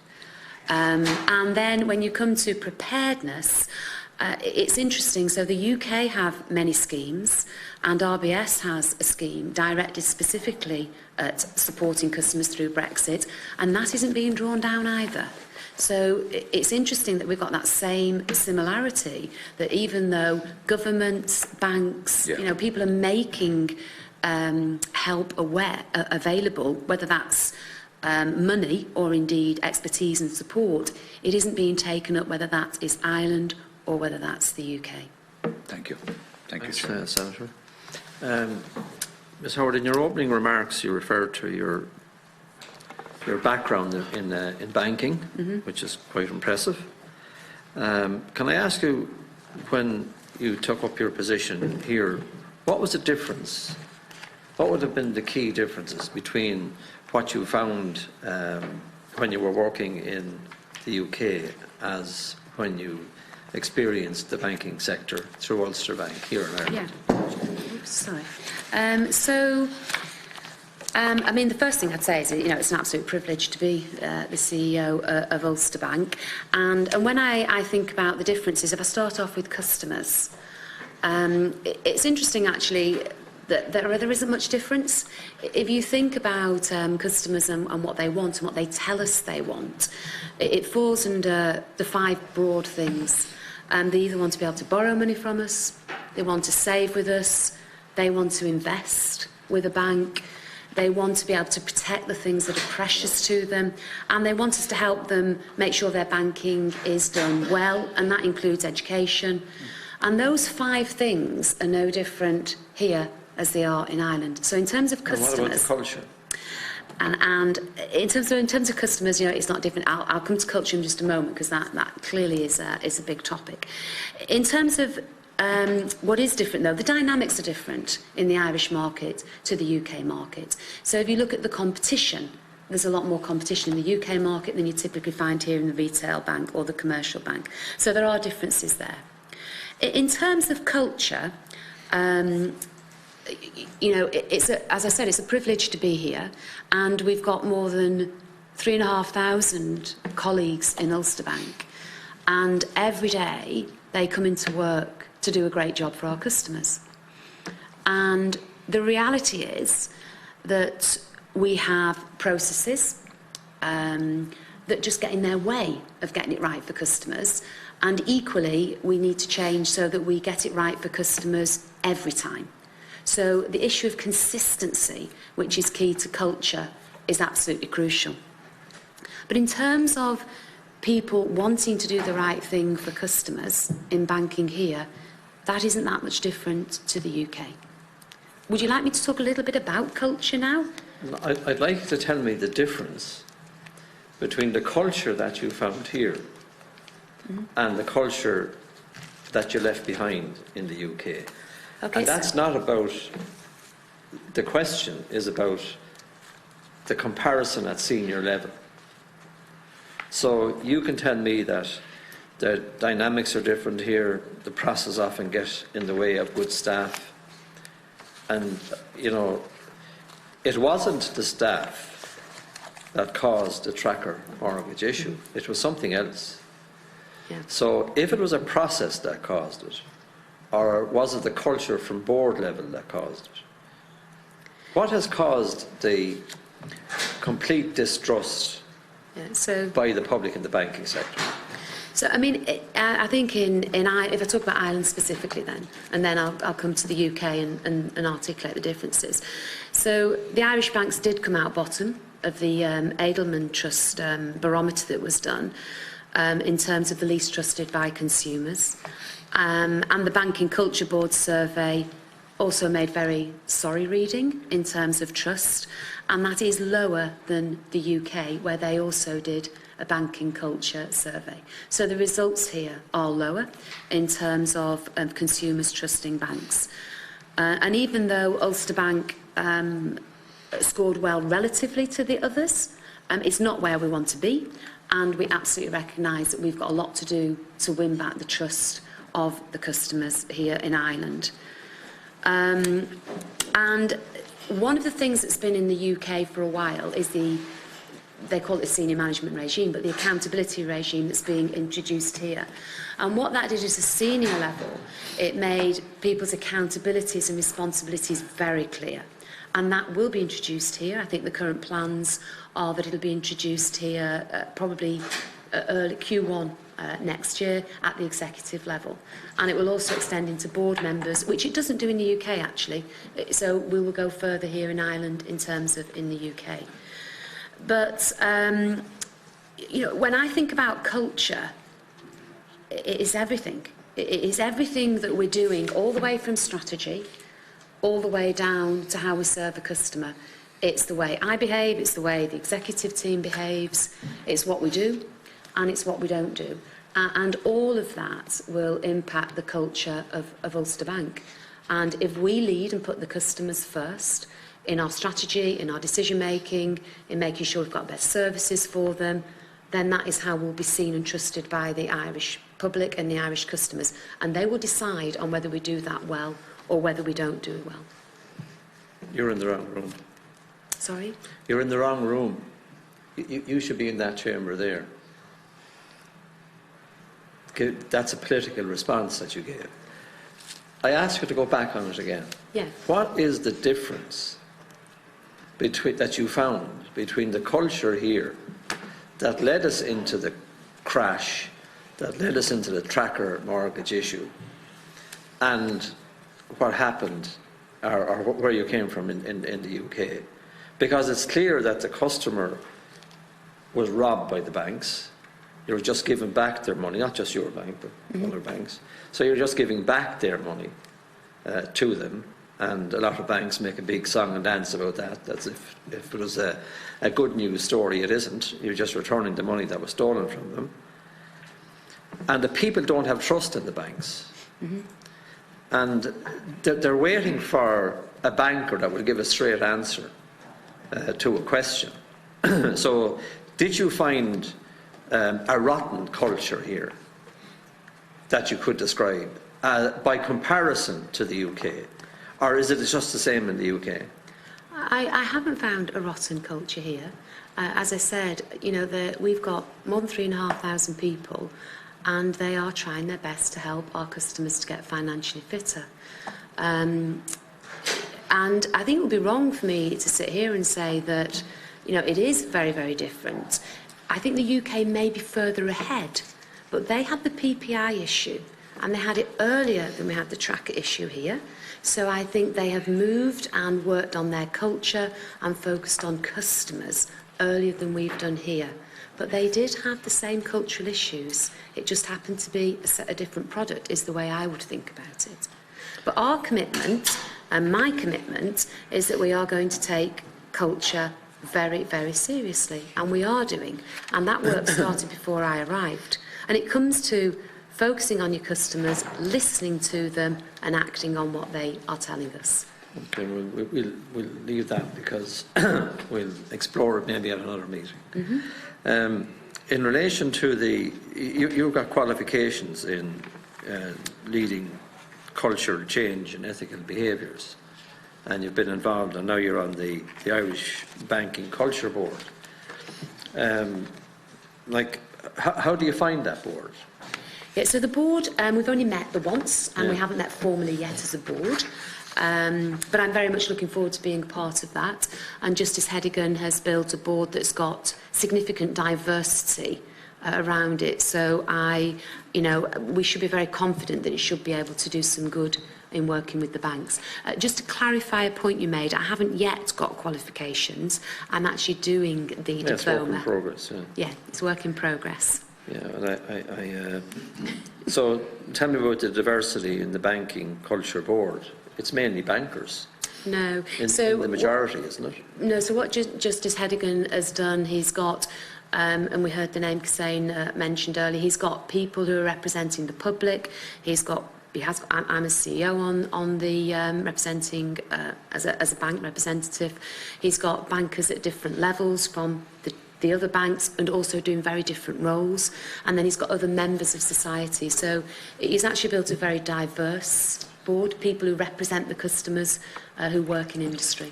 And do you find it strange that the board would have to be set up to drive a bank or a banking sector to look after its customers? I just find that the strangest thing ever. Because regardless of what your business background is, big or small, your customer is the key to the success of your business. Yeah. And here's the banks having to fund a board that will lead them to understand that. So they must have really gone off course in the last 10 years. I think you said earlier we've lost the trust of the public and the banks. I mean, I can only talk for Ulster Bank. We are absolutely committed to improving the culture and putting the customer first. But I think the trust was so badly lost that it was felt that we needed more than just the banks working individually. And the Culture Board was seen as a way to do that. Okay, well, we'll see what happens in that. What's the slogan in your bank? Your Ulster Bank, your... Help for what matters? Help for what matters, yes. So, we'll turn to the non-performing loans, the buy-to-lets and the PDHs. So according to your diagram here, or your analysis of the sale rather, 2015 accounts sold 1,500, 2016 2,874, and 2018, because there was nothing sold apparently in 2017, so 2018 3,937. And in answer to a question earlier on, you have almost €1 billion of loans still to sell if you're to get down to the 5%. So how much work do you undertake on any individual loan, be it particularly the mortgage end of it, even the buy-to-let end of it, because that after all is a home for somebody. So what analysis do you do of the, I suppose, the social consequences or the consequences to society arising from these loans being sold on? And do you believe that the bank up to now has endeavoured to get down to the real issues in each of these loans, that you've made your best effort to make sure that a roof is kept over the heads of those people? So, do you think that they have, that your bank has? So, look, I can talk about, I don't want to repeat what I said earlier, but we are absolutely committed and we've invested additional resources to reach out to all of the customers that we've got in a non-performing loan status, typically the mortgage customers. And we're absolutely committed to engaging with them and trying to help them to get onto a solution. Ideally to remain in their home. In some cases, it might be helping them with mortgage to rent or assisted a surrender so they can go into another home that they can afford to be in. But we are committed to doing that. And, you know, only when we've done all of that do we actually then consider the loan sale. But you've sold on 2,874 and 3,900 in 2018. Are you saying that they were all just, it was not possible in every case to restructure and you had to sell on? I can't comment specifically, but I do know that there was and always has been an ongoing contact strategy to work with customers, to get them onto arrangements, and that's been happening over the last 10 years actually since the crisis. So, you know, we're always trying to understand what can customers afford and how can we help them. And what about the performing loans? Have you sold performing loans in this bundle of since 2015? Sold a performing loan? Yeah. Not that I'm aware of. Unless they're part of a kind of combined structure. Yeah, but we're trying to separate those as well. Part of a combined structure from the customer. There might be one loan performing. So if a customer has a number of different... Net, it's a non-performing position. So if there's a net non-performing loan comprising of others, like a... There could have been some of those earlier sales. That's a non-performing, generally? Yes. You don't separate them out? In that structure, in terms of a sale, I'm saying that in that structure, in terms of a sale, a loan that a customer may have been making the repayments on and it wasn't specifically in arrears, you had 3 other loans that were in arrears, the combined loans could have been in the sale.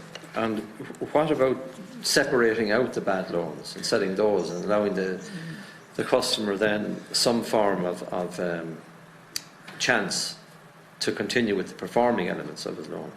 Again, we look at on an individual circumstance basis. I'm just saying what would have happened in certain circumstances, and less likely to have broken them out historically.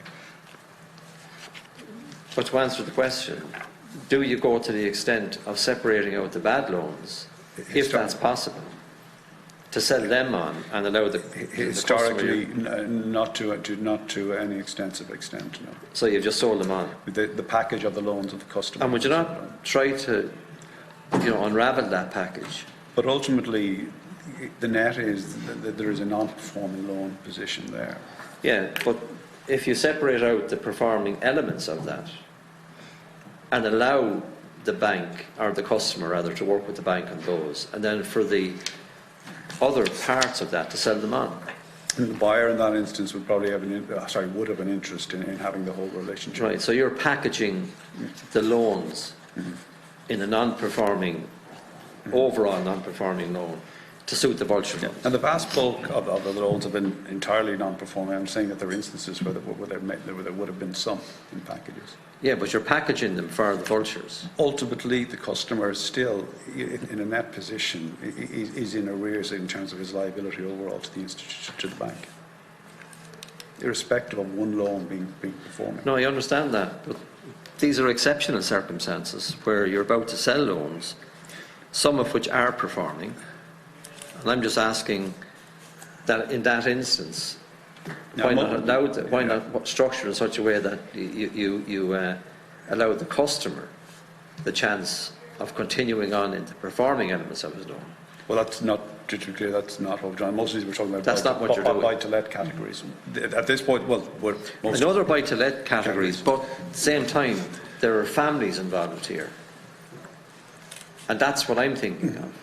So that's the difference between you and I'm trying to establish what lengths you go to try and facilitate that family in a buy-to-let or in a private house to stay in that house. In the case of on Crescent PDHs, we go to extremes and again are going to those extremes in terms of the latest perimeter of loans that we are looking at to keep people in their homes. These figures wouldn't suggest that. Ultimately, they're pretty significant figures. They are significant figures, but it's reflective of what has happened in the economy and what unfortunately has happened to both home buyers and to buy-to-let properties. They are. Yeah, but it's also reflective of bad banking. It's reflective of banking decisions, and it's reflective of customer outcomes as well. See, he won't even call it the way it is. That's what my concern is about this, Mr. Stanley. Absolutely. Sorry, Kerry, look, I would accept it is reflective of poor credit decisioning, bad credit decisioning on behalf of banks in exceptional economic circumstances that have seen property values drop. No, you see, the crash came first before the economy went down, and your bad banking decisions came before the thing turned around. Yes, but in terms of, I'm not talking about the credit decision. I would argue that you caused it. Well, I'm talking about the credit decisions that are being made, that were made in these instances did not foresee property values fall by 55%. There were careless, bad banking decisions. I don't think anybody here saw property values fall by 55%. There were careless, bad banking decisions. They were. Yeah. Okay, we will differ on that. In relation to the sale of the loans and the future sales that you're going to talk about, if there was a fund, an ethical fund, not a vulture fund, but a not-for-profit organisation that was willing to engage with the bank to have those bad loans or mortgages transferred to it to keep people in their homes, would you exercise a preference to deal with those rather than the vulture funds? Yeah, I mean, if somebody was to come forward with something, we'd absolutely consider it. But would you throw them in competition with the vulture funds, or would you say, look, the bank has a corporate social responsibility here, we'll work with this particular fund because it's not for profit, and we'll place them before our consideration of a vulture fund? I mean, without the specifics, it's hard to speculate on exactly what we would do. But they're specifics, but I'm Ms. keen, Howard. The vulture is just going to take the whole thing for profit. They don't give a damn about regulation or anything else. The manner in which some of your agents, and not your agents, but the vulture fund agents, are treating the people in this country is shocking. And we're told constantly in this house and in here, oh, the protection follows. It doesn't. They are a ruthless bunch who want nothing out of the Irish economy, only profit. And they don't care what sort of what sort of level of situation they leave behind, whether people are in desperation or a devastated society, they don't care. So what I'm saying to you is that's quite different than someone coming forward to you and saying, hello, Ulster Bank, you care about us. Can you tell us, will you help us to transfer these loans to a charity, not for profit? Okay. And I'm saying, is it possible that within the change of culture in the banks, that they would say, look, we know things went wrong. We know there's a need for a change of culture. And to signal that, we're going to work with the not-for-profits. If a non-profit... If they came forward. If they came forward, we'd be delighted to look at it. Okay.